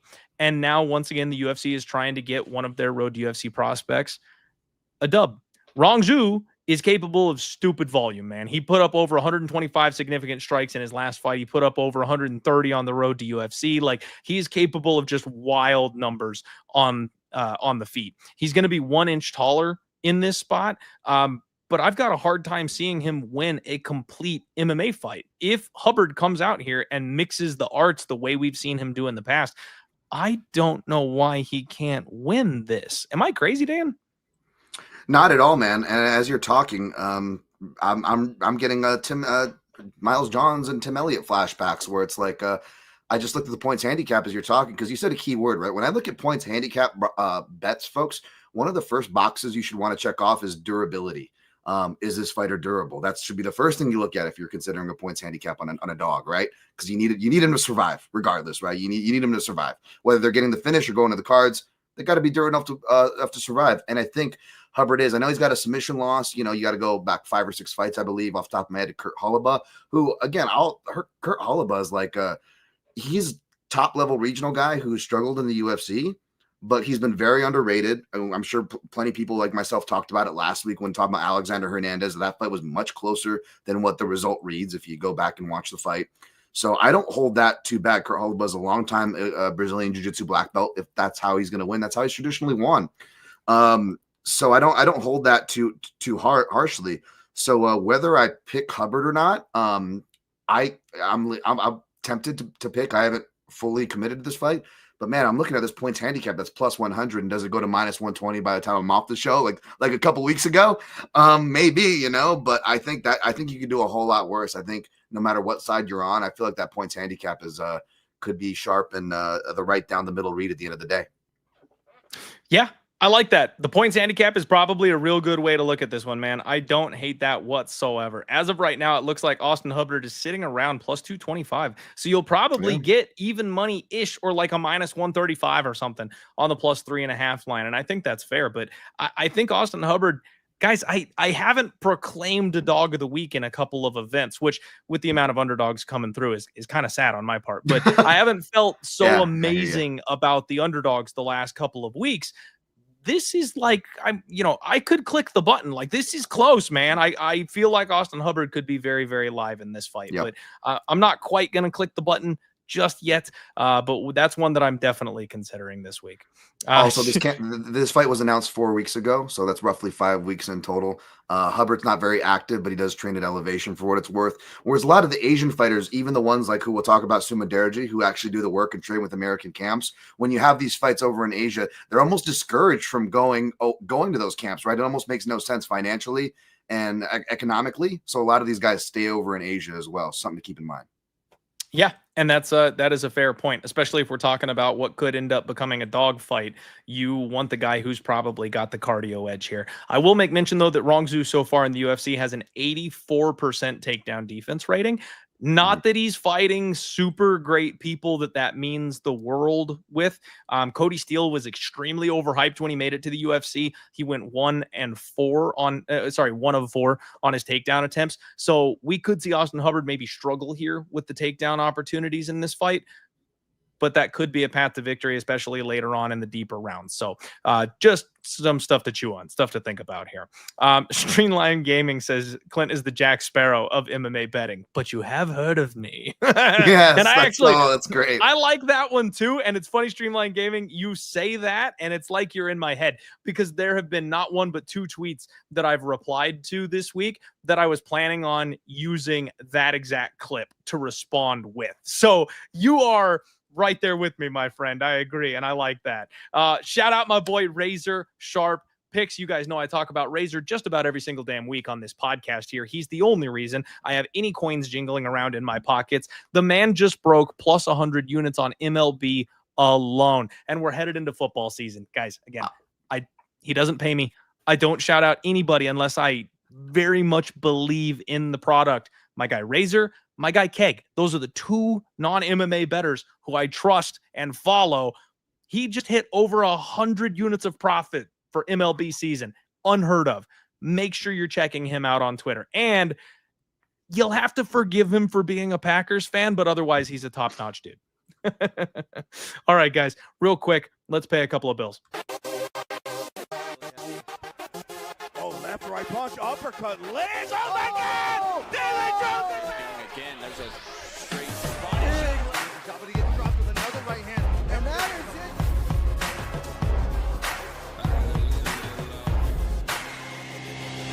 Oh no!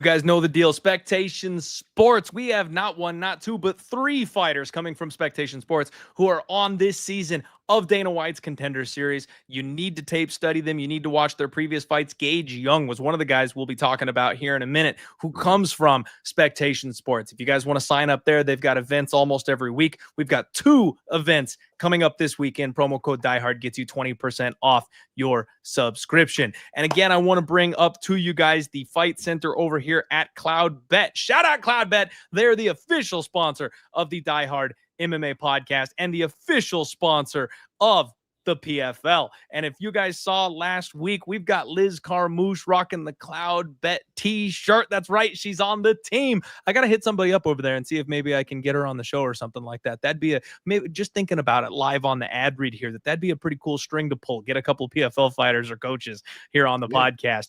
At any rate, they have got the PFL embedded in the Fight Center on CloudBet. So click the link in the description below. Sign up using promo code DIEHARDMMA. When you sign up, you've got up to $2,500 as a welcome rollout. That also comes included with the cash vault, which only activates after your $2,500 rollout period, with additional bonuses coming back to you. So you guys get signed up over at CloudBet. Check out the platform. I know they use decimals, but there's actually a setting that you can hit to go ahead and change that over to American. So it's really not that big of a deal. Give them a try. Give them a shout. Tell them Die Hard sent you. And let's make some money this weekend. Thank you very much to CloudBet for sponsoring the show. Guys, we are back. This is UFC Shanghai. I am joined by my guy, Dan, Tom, and we are breaking the card down for you. We have got almost 700 of you watching the show live tonight. So thank you guys very much for being here. Very much appreciate you. And Chin, I have half a mind to ban you for that. Out of here. We're not doing the go pack go thing in my chat. We're not standing for that. Skull, baby. Vikings all day. All right. Next fight, we've got Maheshate, and he's taking on none other than Gage Young. Boy, it's almost like somebody planned that. All right, Gage Young, one of our boys from Spectation Sports, G Money himself. Dan, I actually really like Gage Young, and I'm not saying that just because he's a Spectation Sports athlete. When he made his UFC debut at 24 years old, getting the short notice opportunity against Evan Elder, I said, you know what? I feel like this guy is a complete fighter. I feel like this guy could thrive at the UFC level. And he went out there and he had a tough fight against Evan Elder, who's a guy with more UFC experience, who's a guy that I actually really like as well, who's a couple of years older than him. And sure enough, he lost his debut as an underdog. He gets his second opportunity here against Maheshate, and he is a slight favorite coming into this spot. Man, I like Gage Young's pressure. I like Gage Young's hands. I like the way he cuts off the cage. He makes you stand in front of him, and he makes you trade. He's durable. He's tough. He's got a sharp right cross. His chin has been checked out. We've seen him eat big shots and keep coming. I think Gage Young has got some serious upside here. Now, Maheshate, 10-4, 25 years old. I thought he was moving out to fight ready. I did my Instagram stalking, Dan, and I don't see anything to show that he's gone back. I really thought we were going to get fight ready Maheshate, and it seems like that plan has kind of fallen through, which I'm a little disappointed at, just because I thought he'd have some serious offseason improvements, but instead, he's 1-3 in his last 4 fights. He got taken down and grinded on by Rafa Garcia. He got knocked out by Vyacheslav Borjas, which frankly, you guys, is kind of a bad look these days. As much as I love Slava Claus, he's just not winning fights anymore, man. Like, if you're half decent at the UFC and you know how to mix in your grappling game, he's not beating you. He nuked this kid. So that's bad. His only win is against Gabriel Benitez, and that was a split decision as a -240 favorite, Dan. I mean, he squeezed by that fight, and frankly, he looked afraid. He looked gun-shy. He lost his last fight against Nicholas Mota, not by knockout, Dan. When I talked about that fight, I was like, look, Nick Mota can come out here and chuck bungalows. Nick Mota can crack. If he comes out, foot on the gas, and he puts this guy on the back foot, and he crowds him, and he hits him with something big, sure, Nick Mota can win that fight. I completely ruled out and disregarded any opportunity for Nick Mota to win a 15-minute decision. And yet here we are. Like that, I am like, my opinion of Maheshate is dropping like a stone every single time he steps into the cage. It's like he's regressing rather than improving, just based on what we've been seeing in the cage from this guy. So I have half a mind to put my money on Gage Young. Now I know Gage Young lost his UFC debut, and he's being thrown in this spot to fly halfway around the world and lose to Maheshate. He's a guy that probably won't mix in much grappling and will stand in front of the kid and maybe get hit with something big and get knocked out. That's what the UFC's hoping for. I just think Maheshate might be worse than they're expecting after all I've seen on tape. So for me, it's Gage Young or pass, man. What about you? Yep. Yeah, I agree that even though Maheshate, you could, by the way, argue not just 1-3 in his last fights. You could argue he's 0-4 now. I might have some bias, the fact that I was on Gabriel Benitez in that fight, but that was another fight, if memory serves, where it was just like, oh yeah, damage, except for like the fights where I got the guy with maybe the damage or whatever. I don't know if that was the case or not, but it was a really close fight.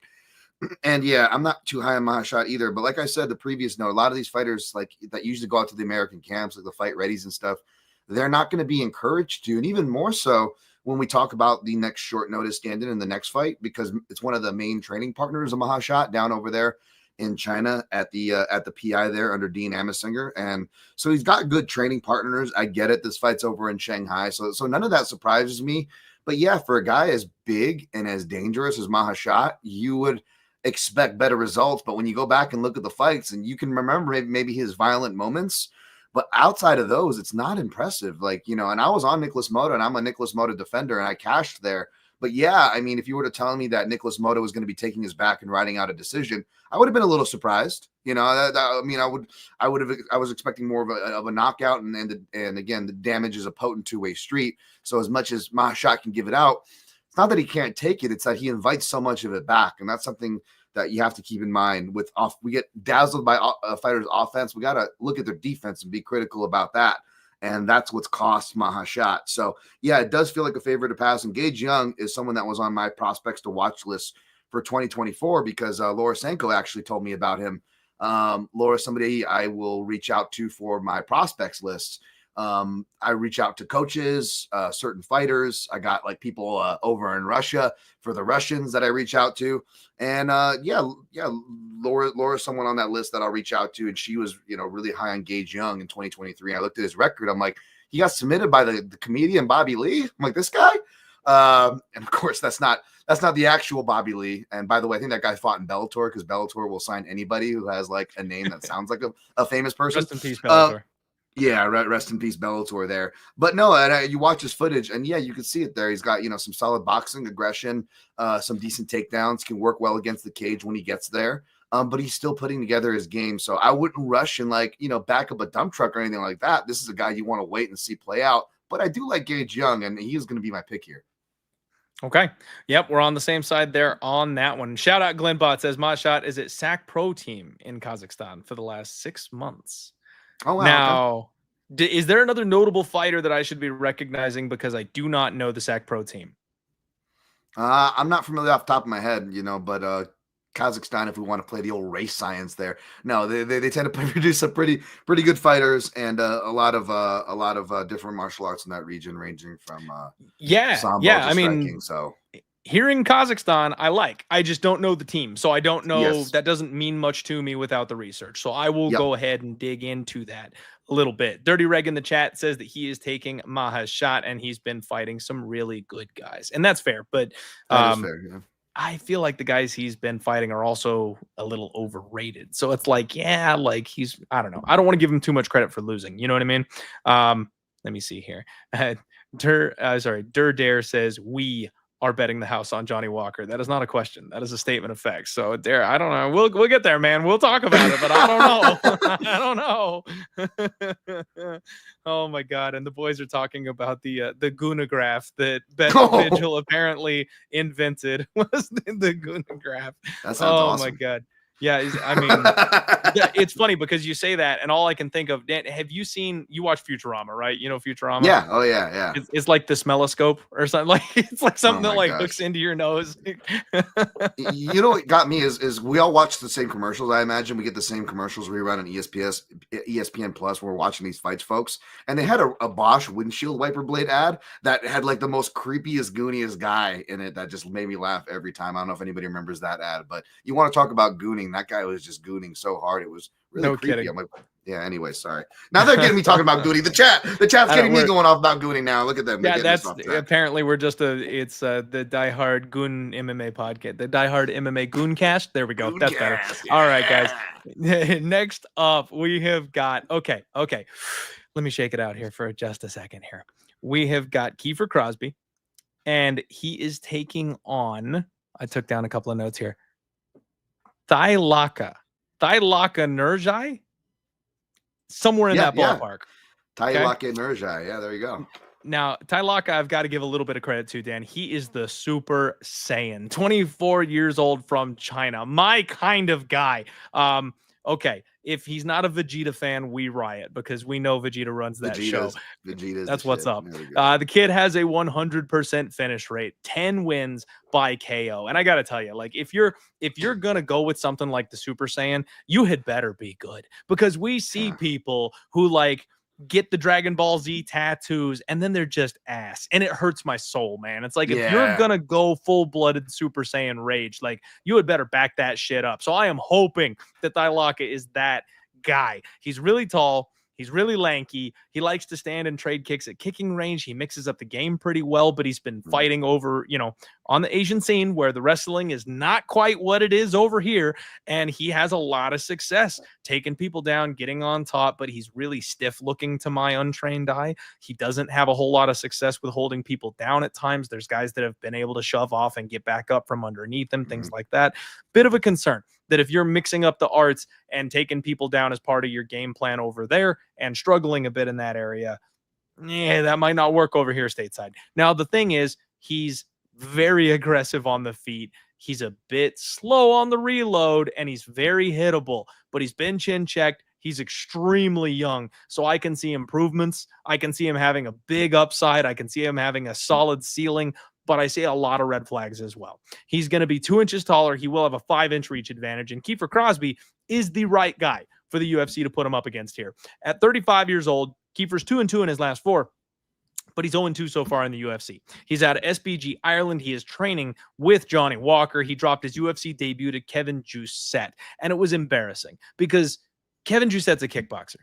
I mean, Kevin Jousset tipped him over like a school bully, got on top of him and tapped him out immediately. Yeah. Zero resistance. Dan, I will never understand how these guys do not have a basic level of grappling getting over to the UFC. You've got guys out there like Manel Kopp who think jiu-jitsu is straight up gay, and yet they will still learn some submission defense. Like, he has gone so far to call it out to the world that he thinks it's gay to do Brazilian jiu-jitsu, but he knows a choke. Like, so he will brave that to go learn the skills he needs. You've got guys like Kiefer Crosbie, who I swear have never set foot on a mat. Like, dude, what are you doing? If you want any chance to succeed in this game, you got to have at least the basics.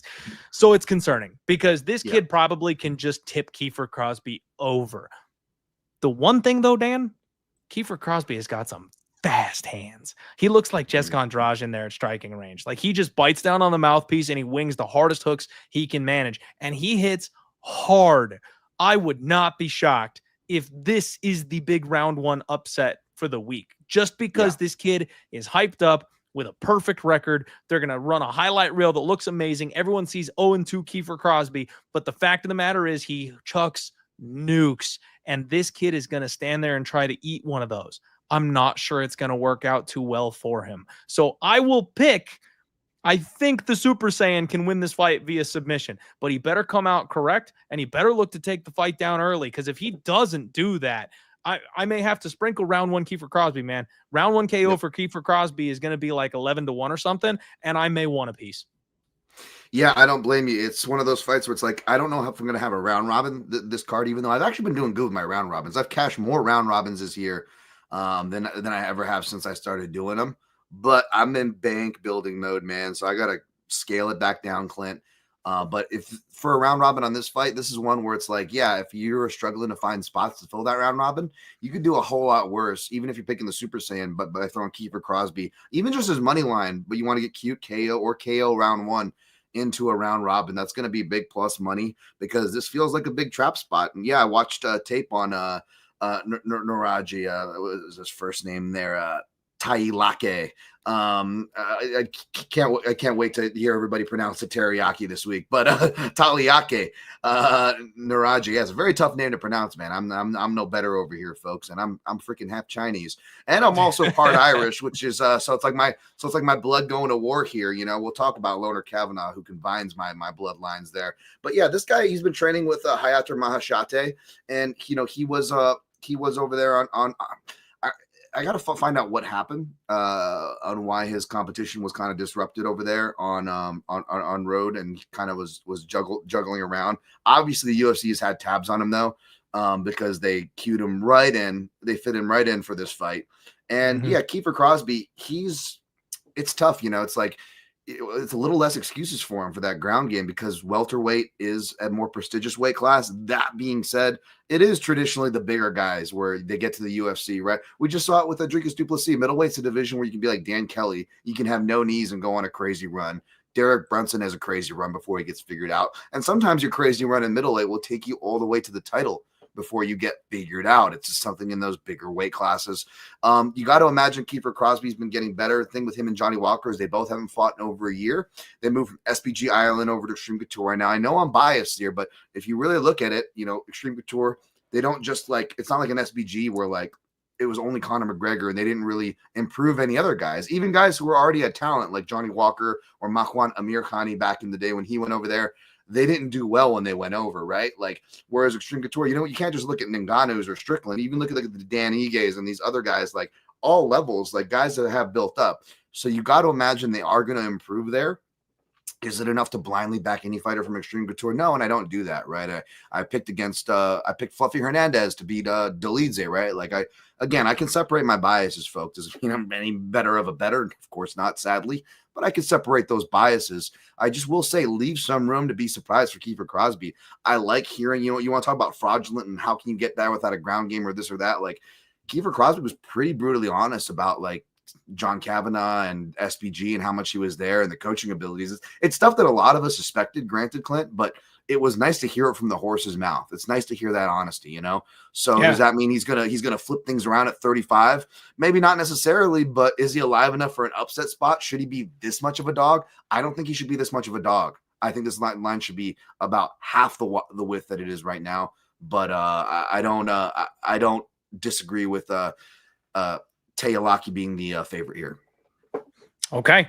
All right. Well, we're both seeing some value there on the dog. It's just a Yeah. matter of whether or not we get to that button, and we'll have to give that a little bit of time to figure out whether or not that happens, man. Yep. Yeah, Axon Jackson, I do think Kiefer probably gets cut off the L here. I would think after being 0-2 and then losing to, a little bit of a young prospect like this one, if you go 0-3, you're probably not going to get invited to come on back around. That's just me, though. I would think probably. And I have to apologize, guys. We went a little bit out of order this evening. Apparently, I misclicked, and we missed one of the most important fights on the board, man. Buddy. We've got Loner Kavanagh taking on Charles Energy Johnson. And Charles Johnson, buddy, if you're watching, shout out to you. He's tuned in from Twitch a couple of times, man. Every once in a while, he pokes his head in here and watches a little bit of the show here. Big Charles Johnson fans over here. I had such high hopes for Charles Johnson. I've had such faith in Charles Johnson his entire run so far in the UFC. The problem is I've been backwards on it, Dan. Much like you and I lamented to start the show, I've basically just got my own guy backwards. When he first got to the UFC, I was going, I'm going to make so much money backing this guy. I am just going to hand over fist make money on this guy. And then he did something that obviously behind the scenes I didn't know about. He's taken turnaround fights. He's Kevin Hollanding it, where he's fighting on short notice every other fight. He's sick. He's out of shape.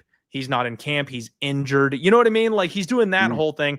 And he drops a couple of fights that I fully expected him to win and was very heavily invested on him for, like the Ode Osborne split decision, like the Cody Durden fight. Like, it's been real tough sledding, man. And I went, you know what? I need to have a come to Jesus moment.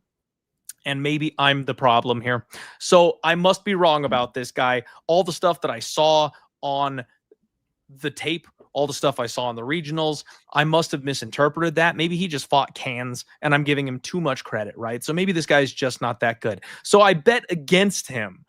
As at Maxim, Jake Hadley, and Josh Van. What does he do, Dan, but rattle off a 4-fight win streak and cost me on the other side of the predictions, proving to me how right I was initially, that he's actually really fucking good. But I managed to lose on his losing skid and also lose on his win streak. So Charles Johnson is now officially friend of the show, respect, but I can't put my money on him because even though I had him dialed the second he got to the UFC, I've done nothing but lose on his money line. So definitely not betting Charles Johnson ever again. But great gas tank, great frame for the weight class, damn near impossible to keep down. You can take him down, but his get-up game is so solid, and that's kind of my favorite thing about him is he cooks people late in the fight that just kind of can't keep up with him. So he's kind of a 29-28 merchant where he wins rounds 2 and 3. Right. But we got to put some respect on his name, Dan, because he's the only guy to finish Josh Van in the UFC. That's huge. That's huge. Sparked him in the 3rd round, and that's Josh Van's best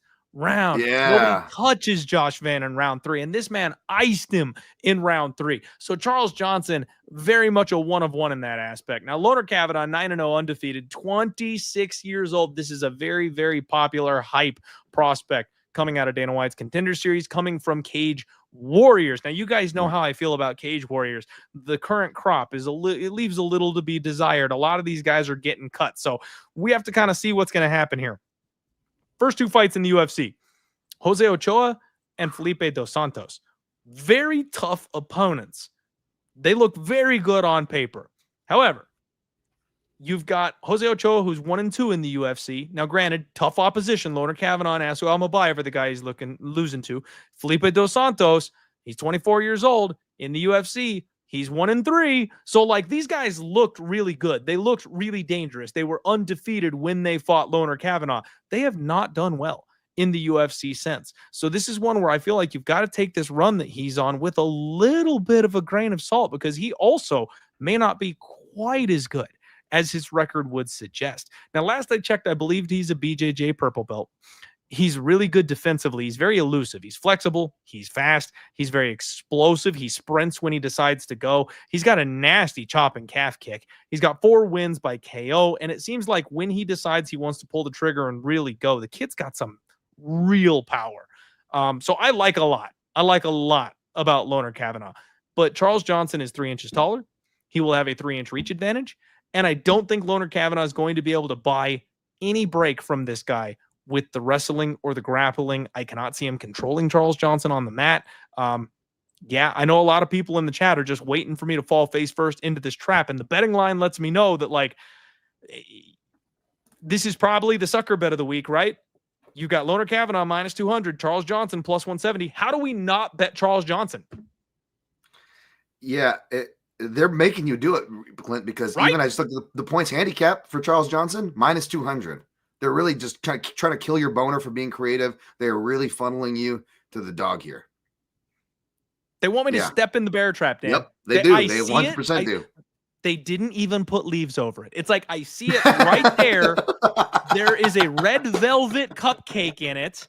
And they know, like, I'm like, you guys know I'm going to take the cupcake, like, right? Like, we're on the same page about this. You know, I love red velvet and I'm a sucker for redheads. I'm going to take the red velvet cupcake. So guys, I've got to do it. I'm sorry. This is my boy. Woo! This is a spot where it could be a little underrated. The opponent could be a little overrated. I know what the UFC's doing.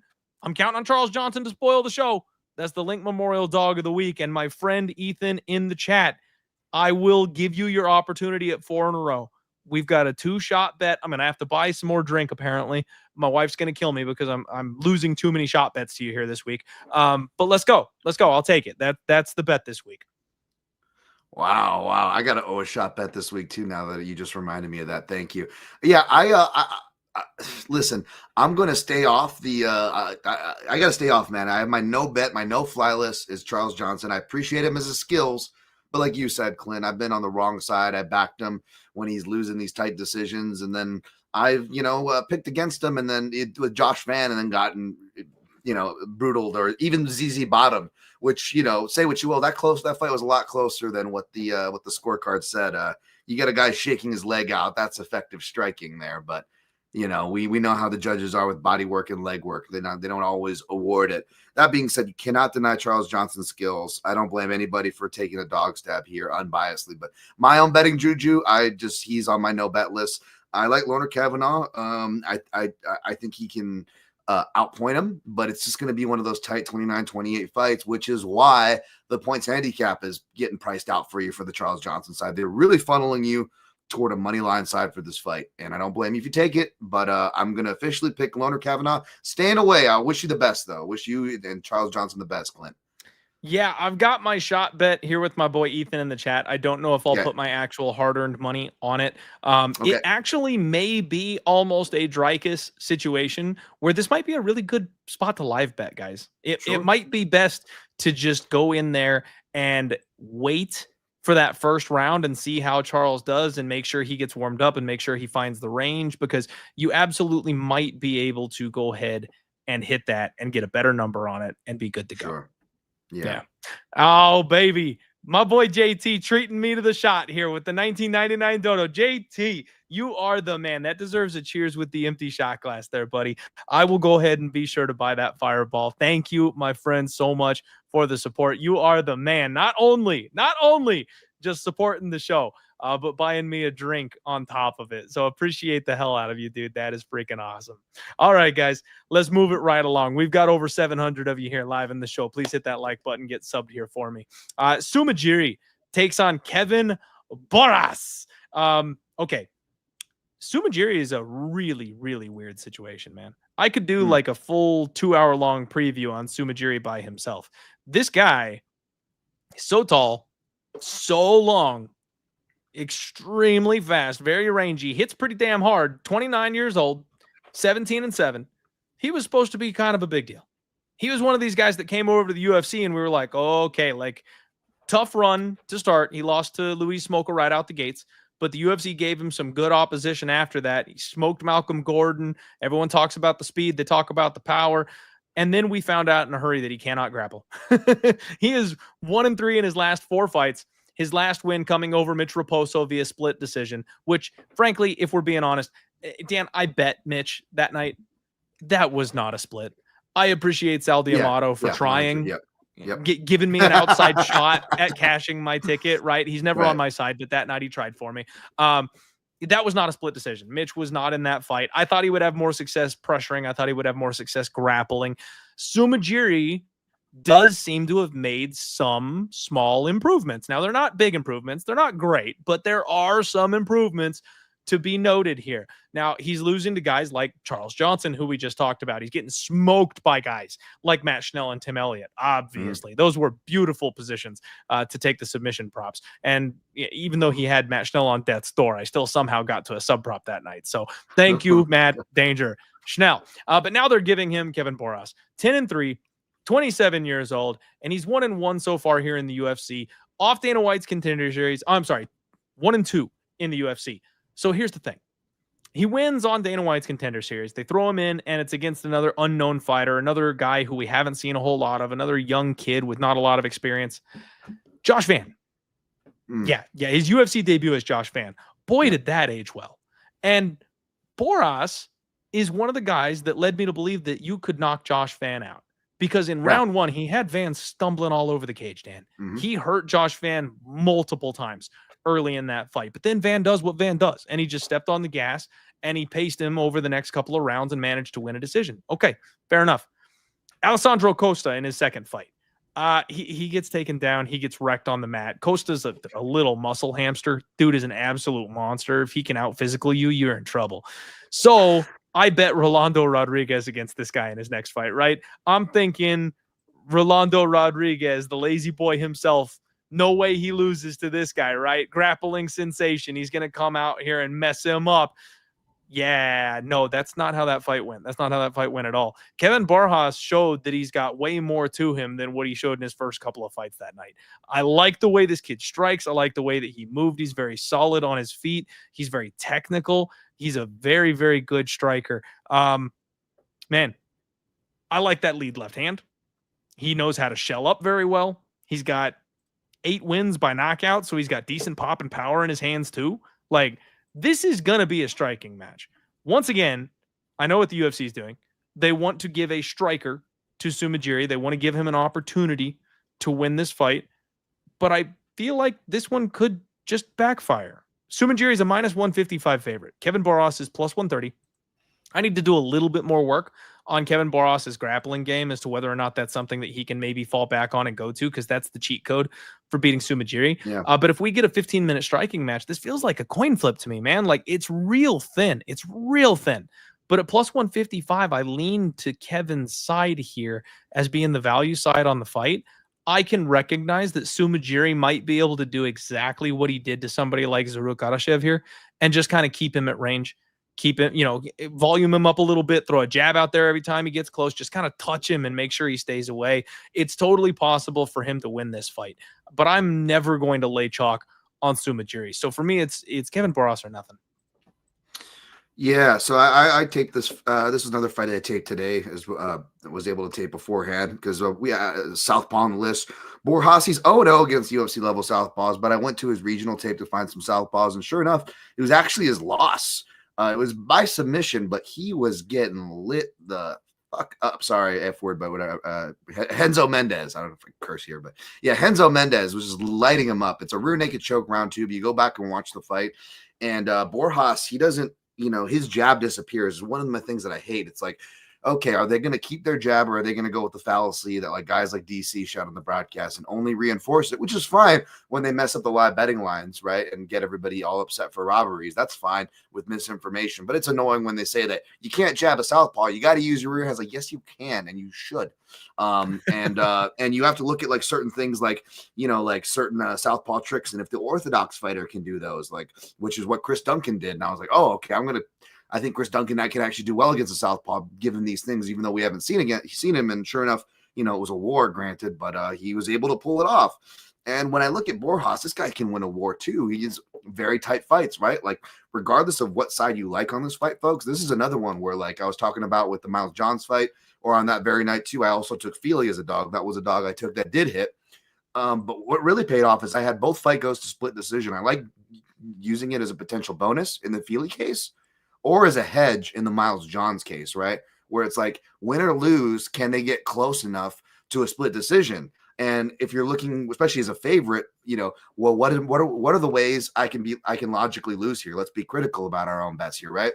And if one of those ways is being greased by the judges, then that's another reason to put, you know, especially if you're like a round robin player, you throw those split props in a round robin almost kind of as hedge insurance. And this feels like one of those fights, regardless of what side you like on it. But I like Sumudaerji. I liked him before. I actually took I don't think I took a shot against him probably because of my no bet list, but I picked him even against a guy like Charles Johnson, who you can call me crazy. I certainly was on an island, but you look at the work Sumudaerji was doing, you really go back and look at the fights, and he actually was showing a lot of improvements, not just working with Team Alpha Male, going down to Texas, working with B Team, right? Now, like I said off top of the show, and I searched the socials, he's not out there for this camp because, again, it just makes more logical sense for everybody to kind of stay over in Asia or Central Asia, Kazakhstan, right? Like that part of the world. So he's not there, granted, but he's shown the improvements. And that fight was legitimately close, you know, or competitive with Charles Johnson, you know, right person won. Sure. Okay. Nope. I'm not contesting that, but you got to give credit where credit's due. And I know I took a lot of shit for even picking a guy like Sumudaerji, not even playing him. Right. And I thought Charles was going to grapple. Yeah, exactly. It was much closer. And, you know, in the little instances where he did, Sumudaerji, again, he showed these glimpses of improvements. Props to you, Clint, for you know that shows class right there. You were on the Raposo side, but you're like, I know what I'm watching, and that wasn't a split, right? So again, you got to be careful reading results here, folks. Sumudaerji is a guy who I'm not super high on, but these are the spots you have to look for. You have to look when the narrative and these things are going against somebody, and you ask yourself, is it so much to where this person is arguably undervalued? Not saying to go throwing your money on them, right? But are they arguably undervalued in these spots? Those are spots we generally have to try to keep a radar out. That's what I loved about Colby Covington in his prime when he was actually wrestling, because everybody hated him, except back then the difference was he actually wrestled. So you'd get great lines on Colby, right? You know, big people got tricked by him saying he'd leave you in a pool of blood and all that stuff, and then he would just shoot double legs all night. Exactly. So you gotta kind of look for those spots. But this is, it's getting to the point where it feels like Borjas or pass. But I'll tell you this, Clint, I'm not gonna lie. I told myself if it gets to like minus 150 or lower for Sue, that's my playable chalk range. I might consider a very small shot on him, because again, Borjas looks so lost in the southpaw stance. Even in his fight against Ronaldo Rodriguez, he actually does drop Ronaldo once when he's in the southpaw stance, but it was more just like he was kind of already in a roll and was kind of already flurrying. If you look at it, every time Ronaldo Rodriguez switches to southpaw, the jabs go away, the volume goes down, and even the booth is like, why isn't Borjas trying to fight more? He's owning this guy, but now he's just sitting back and looking to counter late in the fight. It was because of the southpaw stance and the early success, all those drops, including with Josh Van. It was all orthodox. This guy loves the orthodox look. He hates southpaw. So that's what's worrying me about the Borjas side. That is a spectacular note, you guys. Make sure, and my guy Dan always runs the Southpaw report. That's a very, very good thing to note. The stances matter. Whether or not people can handle a certain stance matters. And that's where I really want to rely on whether or not this guy can grapple. So I need to run a little bit of extra tape here on Kevin, go back and see what he can do as far as double legs. If he can grapple, I have zero issues going to war with this guy and trying to fade Sumudaerji. But if he can't grapple, then maybe this is a different story, and I probably will just leave it alone. Need the takedowns, baby. Gotta have them. Yeah. All right, boys. We have got a big one. We got a big boy fight. Last couple of fights here. Do me a favor if you haven't, please share the show, hit the like button. Let's freaking go. Sergei Pavlovich takes on Waldo Cortes-Acosta, the salsa boy himself. Man, it's been a minute since we've seen Sergei Pavlovich. This giant white rhino. Do you remember when he stormed onto the scene, Dan? People were just foaming at the mouth about this guy. 19-3 at this point, 33 years old, and really only lost to the big boys, right? Tom Aspinall got him. Alexander Volkov got him. But if you're not one of those guys, he's just icing people in the first round. Now, his UFC debut was really rough. He got that veteran lesson from Alistair over him back before he went vegan and lost all the weight. So that was a bit of a rough start. But since then, he just kind of has been a wrecking ball in the UFC. He's so fast, and he's super long, too. He's got, like, freakish arm length. He's going to have, and I'm not kidding, let me pick my notes here real quick. He's going to have a 6-inch reach advantage in this fight over Waldo Cortes-Acosta, who is the taller of the two men. It's insane how long this guy's arms are. Like the jokes about gorillas and knuckle dragging while they're walking. That is this guy. Like he's got super lanky arms. And the power that he holds, it's just a cheat code because he can get to the jab faster than you can. And with that kind of pop, there's not a damn thing you can do. Like you've just got to pray you can take one. And most people can't take one. You put the fact that he's got some serious wrestling in his back pocket in there too. This guy is damn near unstoppable. Now, we found out real quick that if you can trade a little bit with him, if you can answer, he might fall apart, right? The one time he got popped by anybody good, Tom Aspinall, he went down. Now, Tom's the champion. Can't hold that too far against him. Volkov deserves to be the next title contender. You know, we all know he beat Sorogan. He should be getting the nod here for the crack at the belt. Volkov's extremely technical. He pieced this guy up. He kept him at length. He jabbed him to death and basically stuck and moved the entire fight so that he couldn't get touched. And that worked. But there's not many people that are going to be able to pull that off, in my opinion. Waldo Cortes-Acosta sure will try. The one thing about Waldo that I will give him credit for is that he's got a nice little jab on him, for sure. But at 33 years old, man, I've said before, I'll say it again, I just kind of don't believe this guy. Like, I feel like this is all smoke and mirrors. I really do. He wins over Lukasz Brzeski. Okay, big whoop. He beats geriatric Andrei Arlovsky. Okay, big whoop. He wrestles his ass off against Robelis de Spain, a guy who is over in Karate Combat now. Shout out, by the way, Karate Combat, also sponsored by Cloudbet. That guy can't defend a takedown. He belongs in Karate Combat because he can't wrestle and he's not going to learn at 42 years old. Ryan Spann, one of the least durable fighters we have ever seen, knocks him out. By the way, the only guys that he's actually knocking out are the most fragile guys in existence. So they're going to talk about his power. They're going to talk about his hands. Dan, he does not have power. He's only knocking out very, very fragile opponents. The one that surprised me was the Sergei Spivak fight. I got to give him at least a little bit of credit because I did think that Sergei Spivak was going to be able to just kind of maul this guy around the cage and he was going to take him out. So I'll give him a little bit of credit where it's due, right? Waldo Cortes by decision has been feeding families and the chat is all onto it here. But I don't think he's going to be able to jab and move on a guy who's got a 6-inch reach advantage over him. His poor man's wrestling that was able to work on Robelis is not going to work on a Russian monster like Sergei Pavlovich. I have a hard time finding a path to victory here, Dan. Am I just shorting the guy way too much? Or is this just like a smash welcome back big boy spot? Sergei Pavlovich at minus 225, frankly, sounds cheap. It seems like a recency bias spot to me. It feels like everyone's kind of forgotten just how brutally overpowering this man has been his entire UFC run. And they're all drinking the Waldo Cortes juice because he's won a couple fights in a row. I don't know how he wins here.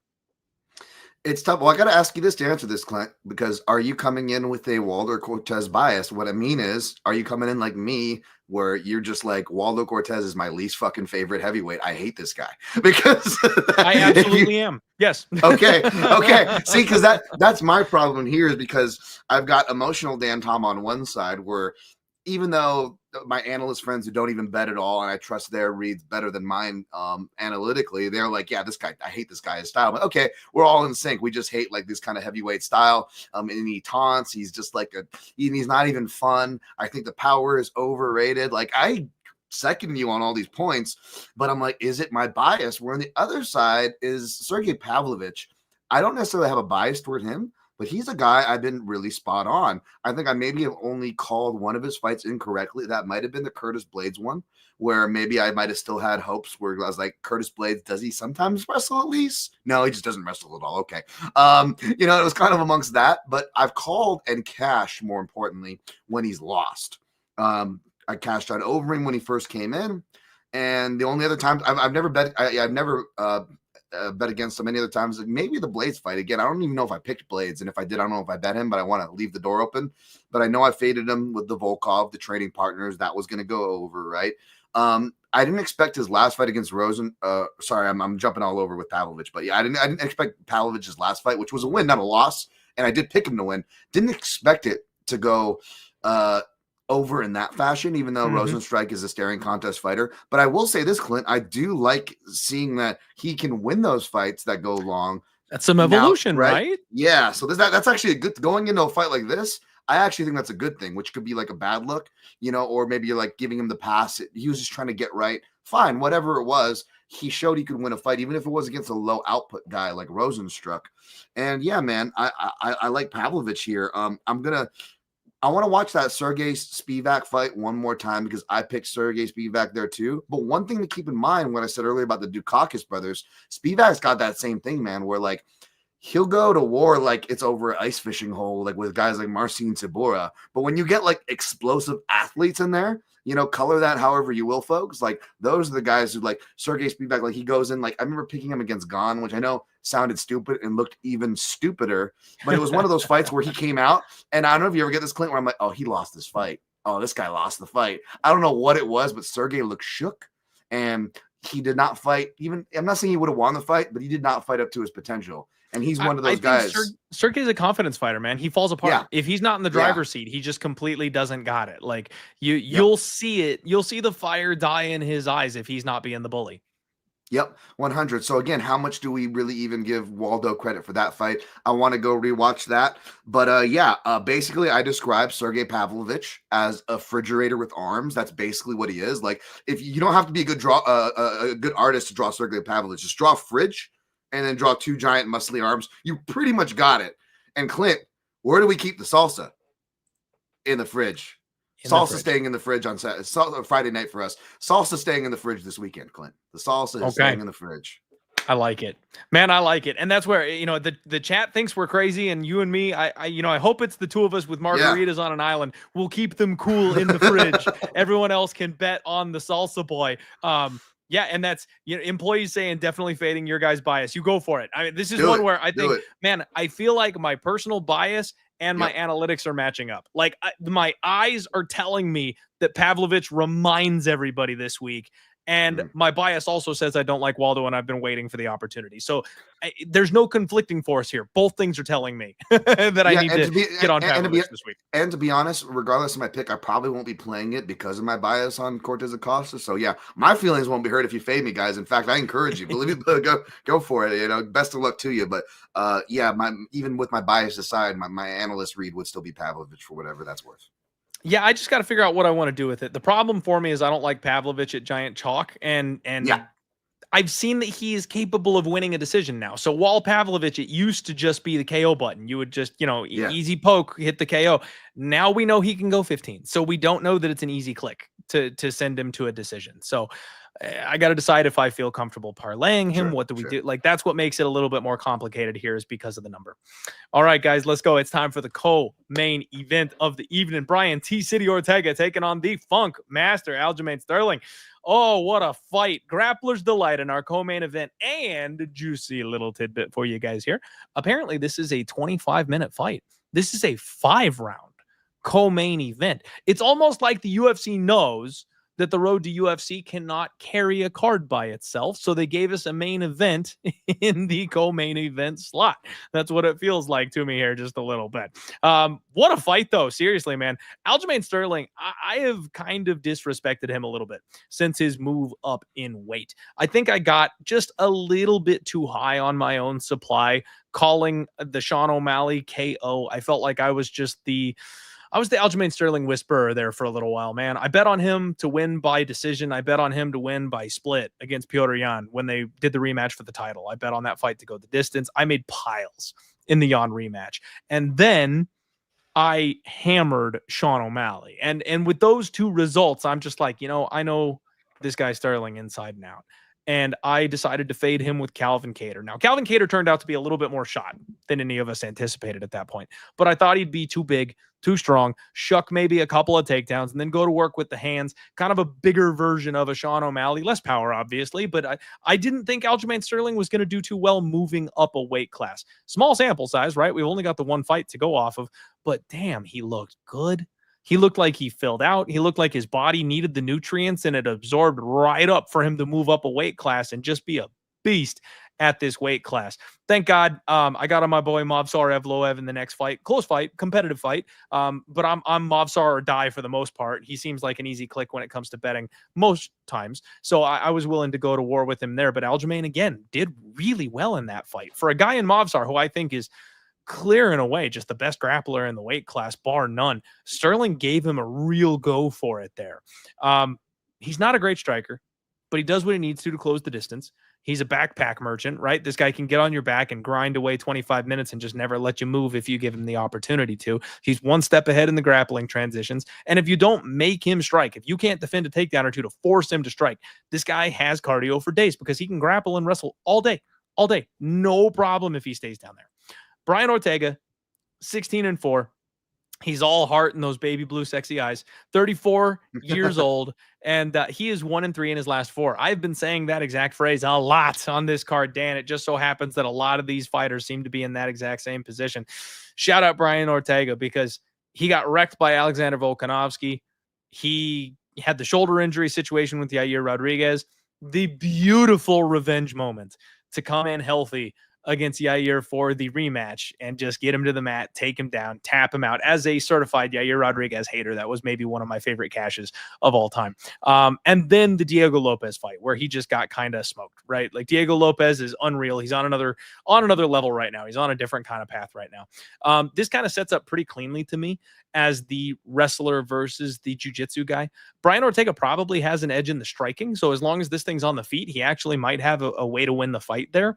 But when they grapple, you'll see Brian accepting positions. You'll see Brian going to his back. You'll see Aljamain winning the scrambles. He'll find his way to the top position in these types of fights. And because of that, I always lean heavily towards the guy who's more wrestle than jiu-jitsu when you get the submission grappling contests, right? Aljamain Sterling is about a -260 favorite or so in this spot.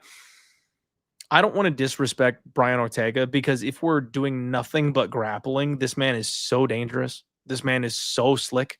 And even though he's a little bit older, he is the natural 145er. So I don't know if the size and strength of Aljamain Sterling is going to be quite as effective as a guy who's been at home here for the last 10 years. I am very excited for this co-main event. I will pick Aljamain Sterling, but I kind of think it's like a 3-2 decision, man. I can see this fight being a little closer, a little hairier than people are expecting. If not for the shoulder injury, Brian Ortega has never been submitted. Aljamain Sterling, likewise, has been knocked out a couple of times. He's been cracked at a lower weight class, but he's also never been submitted. So I don't think we're getting a finish here. We could also get a really shitty striking match. We see that a lot when it's grappler versus grappler or striker versus striker. They both think they've got the edge in the other discipline, and then we get a really bad version of the other fight. If these guys decide to kickbox for 15 minutes, Brian does have the power. Don't get me wrong.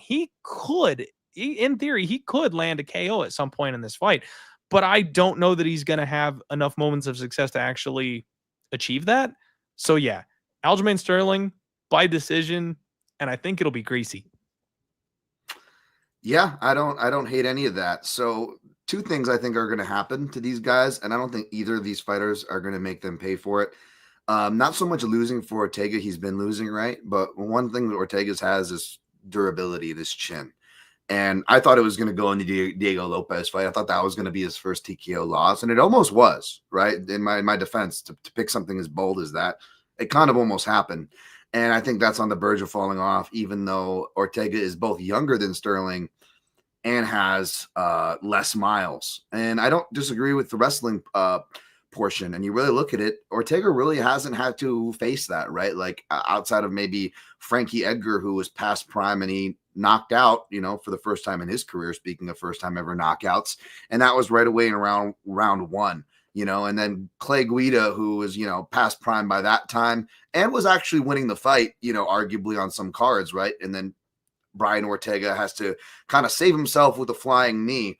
And outside of that, unless you want to count, which you should, a really underrated Thiago Tavares in a really underrated fight. Fantastic fight. Go back and watch that, folks. He really hasn't faced the superior wrestler. So, to that respect, where Sterling has seen it all. In fact, he's coming off, one of the, giving a competitive fight to one of the best wrestlers in the division, training with one of the best pound for pound wrestlers in the sport, Merab Dvalishvili, down here in Vegas over at Syndicate. So, he's got good training partners and he's looking like in shape from the IGs. But Aljo, not so much that he's turning 36. It's that, he admits it himself, man. The guy likes to have himself a drink. And I'm not hating on that. I'm not judging them or anything, but by that means. But you hear about these guys, and you hear about it less and less. You know, it used to be more common back in the day. Like I remember, you know, being security at XS Clint, and before UFC 100, this loud English guy was running through drunk, and I'm like, "What is going? Who's this loud English guy?" Oh, that's Michael Bisping. we saw what happened to Bisping at UFC 100. So that was kind of a funny mental note. I was like, I don't know if we should be doing that on fight week, you know? And I'm not saying Sterling's doing that or whatever, but he is a guy who will drink even during his camps. I think he cuts it off as he gets closer, but he even admits himself, he likes to be able to balance out his hard training with a couple of drinks at night and this and that. And he's getting older. And that's probably what pushed him from bantamweight to featherweight. You know, I don't think he can live that lifestyle and still kill himself to make bantamweight. That's a good choice in my opinion. But at the same time, like we saw with Brian Battle, just because you move up a weight class, some guys might want to almost get lazier. And I don't think Aljo's going to miss weight. He looks in great shape. I'm not trying to compare the two, but I'm saying that mental aspect, right? Can I real quick? Go Dan, ahead, please. Yeah, I need please. my credit, you guys, because I literally called Brian Battle missing weight up a weight class. Nice. I said he was going to pull the full Rumble.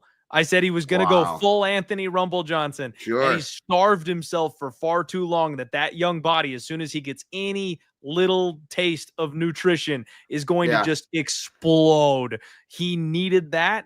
And I knew he was going to come in heavy because he's been cutting way too much weight his entire career. I literally said it with Santino on the podcast. So that's great. Yes. Wow. Sorry. Got a victory lap. Great call. That's a great call. I straight up great call. That's a great call. That's a great call. Yeah. And yeah. So, but I don't think, you know, again, that's going to tax Sterling. Doesn't look like it's going to be taxing him for this fight. It could be a little closer, but yeah, I like Sterling here, man. I like Sterling here. I think even if he does get stuck standing, his improved striking, and then even if he wants to do his BS leaf blower kicky volume, he still actually racks up a decent amount of volume that does score. And, you know, again, I haven't seen enough advancements outside of the switch stances that he started doing that from that Korean zombie fight where he got zombie by surprise by some of those southpaw switches. I really haven't seen much. I don't like the corners. I don't like what's been going on unless it's changed. I got to look into it more. Brian Ortega's been doing, but even if he made all the right changes, I still don't know if I'd back him in this spot. Shout out to our guy Pepe, who is recommending a play on him. I don't have that big of a bankroll to be laying that big of chalk or to be doing any of them max bet seasons. Shout out to our boy Dan Levy as well. But I tell you what though, if you know, I am looking at Aljo parlay with Michel Pereira for basically even money, and having both those guys win at any cost possible for even money. You know, he probably could do worse in this card, but we'll see. That's what I'm looking at right now. I don't mind it. I don't mind it one bit. And yeah, Danny's saying, I mean, Prates smokes and drinks, which I think he's the exception, not the rule. I don't know how that guy moves the way he does with that smoker cardio, man. Like his lungs have somehow turned it into a weapon. He's like the gas chamber. He doesn't get affected by that stuff. He turns it into a superpower somehow. I don't get it. All right, guys. Yeah, shout. It is main event time, and we've got 800 of you in here live talking UFC Shanghai. Who could have thought? We got damn near 1,000 people watching live on a fight card that's going to be at 2 a.m., guys. Yeah, let's freaking go. Y'all are the diehards for real. Next up, Johnny Walker takes on Mingyang Zhang, the mountain tiger himself. Dan, I got to tell you, I got real sad this week because 2 or 3 days ago, I'm scrolling and I like my TikTok, right? So I'm scrolling through TikTok and there's this clip of some random ass dude on the regional scene, and they put the most hilarious sound effects to this guy getting knocked out, and he got dropped and knocked out unconscious 4 separate times over the course of this clip. And I'm just like, oh God, because everyone's laughing their asses off, and it's like they don't even know. That's Johnny Walker. Like they found Johnny Walker's regional footage, and TikTok is howling at this guy, and they have no clue that he's on the big stage right now. Oh, the man's durability is a problem, Dan. He was so fun. He first got to the UFC, big, explosive, long. The expressions. My favorite Johnny Walker moment is when he got leg kicked and he goes, And he like rubs his ass like right where he Yeah. got kicked. Like he's goofing on people in the middle of the fight in a fun way, not like an MVP way where it's really like boring and anticlimactic. Like he's actually hilarious when he does it. He's The like an problem MMA is, fighter. yeah, right. The problem is Johnny Walker could get knocked out by a cold shower. Like this guy literally cannot take any type of hit. When he retires and he decides to compete in the pillow fighting championship, they still will need ringside doctors. This guy cannot take any damage whatsoever. And it's an issue because the UFC knows exactly what they're doing here. They're throwing him in there against the Mountain Tiger, Mingyang Zhang, who has been handpicked and blessed by Dana White himself. They talk about Dana White privilege. My God, Zhang has it in spades, man. They gave this guy Brinson Haberio, Ozzy Diaz, Anthony Smith, and now Johnny Walker. Like this guy is printing round 1 KOs for the UFC. He's got the best highlight reel of any of these Asian prospects, and they're just going to keep giving him the right people, Dan. I think Mingyang Zhang could very well be a fraud. I think he might actually be like completely exposable, but we're never going to get that opportunity because the UFC will only ever give him these chinny fighters that he can highlight reel and lap in the cage. This is a round 1 KO in the making. We've seen Johnny Walker go to the wrestling, and actually his grappling is very underrated. Training with his brother Walter, like he actually knows what he's doing on the mat here. If Johnny could hit a takedown, I actually think Johnny could be the one to expose this man. If he comes in and says, I've been training heel hooks with my brother Walter, get on top of this dude, make him feel your weight and your strength, don't go chin for chin, I actually think there's a path to victory there. And I'm not even being hyperbolic. I'm not joking. Like this guy's getting knocked out by Volkan Ozdemir, who's got very good takedown defense. He's getting knocked out by Magomed Ankalaev, who's the champion now in this weight class. But what did he do when he fought Ion Cutelaba? He got on top of him and he choked him out. Like this guy actually can grapple. So if he goes to it and he goes to it right away, there's a real chance Johnny Walker pulls off the upset that I've been waiting to see for a long time, because I'll bet you Mingyang Zhang doesn't know a damn thing about grappling, especially from bottom. So I am not just pushing all my chips in the middle here on Mingyang Zhang. The under 1.5 sounds pretty good, even though it's minus 400, but I think this is going to be a very violent fight. And I think Johnny Walker by sub has just like some real sneaky upside long shot. Throw $5 at it. Shout out Chronic Combat. The boys say you're finding, your coins in Grandma's cushion to throw some money at that one. Chronic Combat boys. That's what's up. It's a long shot. You know what I'm saying? But that sounds like something I could sprinkle just a little bit on. At the end of the day, it's probably Mingyang Zhang round 1.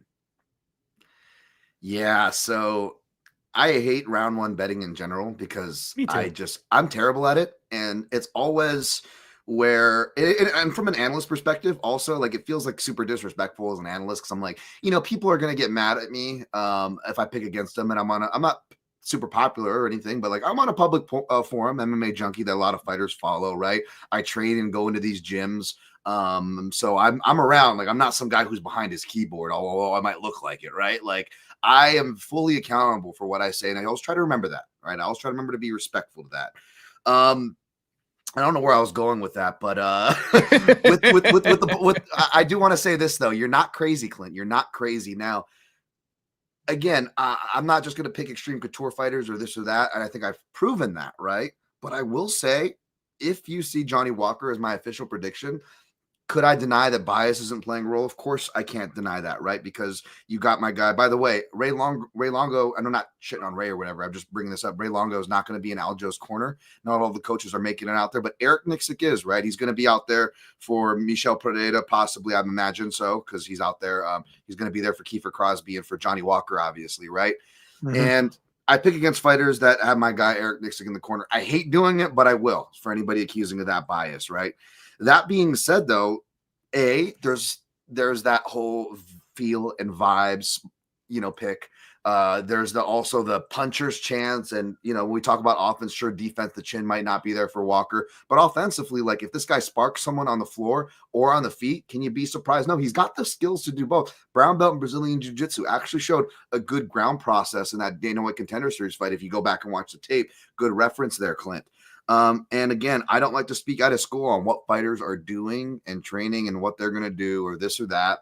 And to be honest, it's nothing that you guys can't like speculate for yourselves. You know what I'm saying? But what I can and what I will say, and you guys can draw from this whatever you like, is one of Mingyang Zhang, by the way, has trained at Extreme Couture before and they've done rounds together. Go check out my interview I did with Johnny Walker.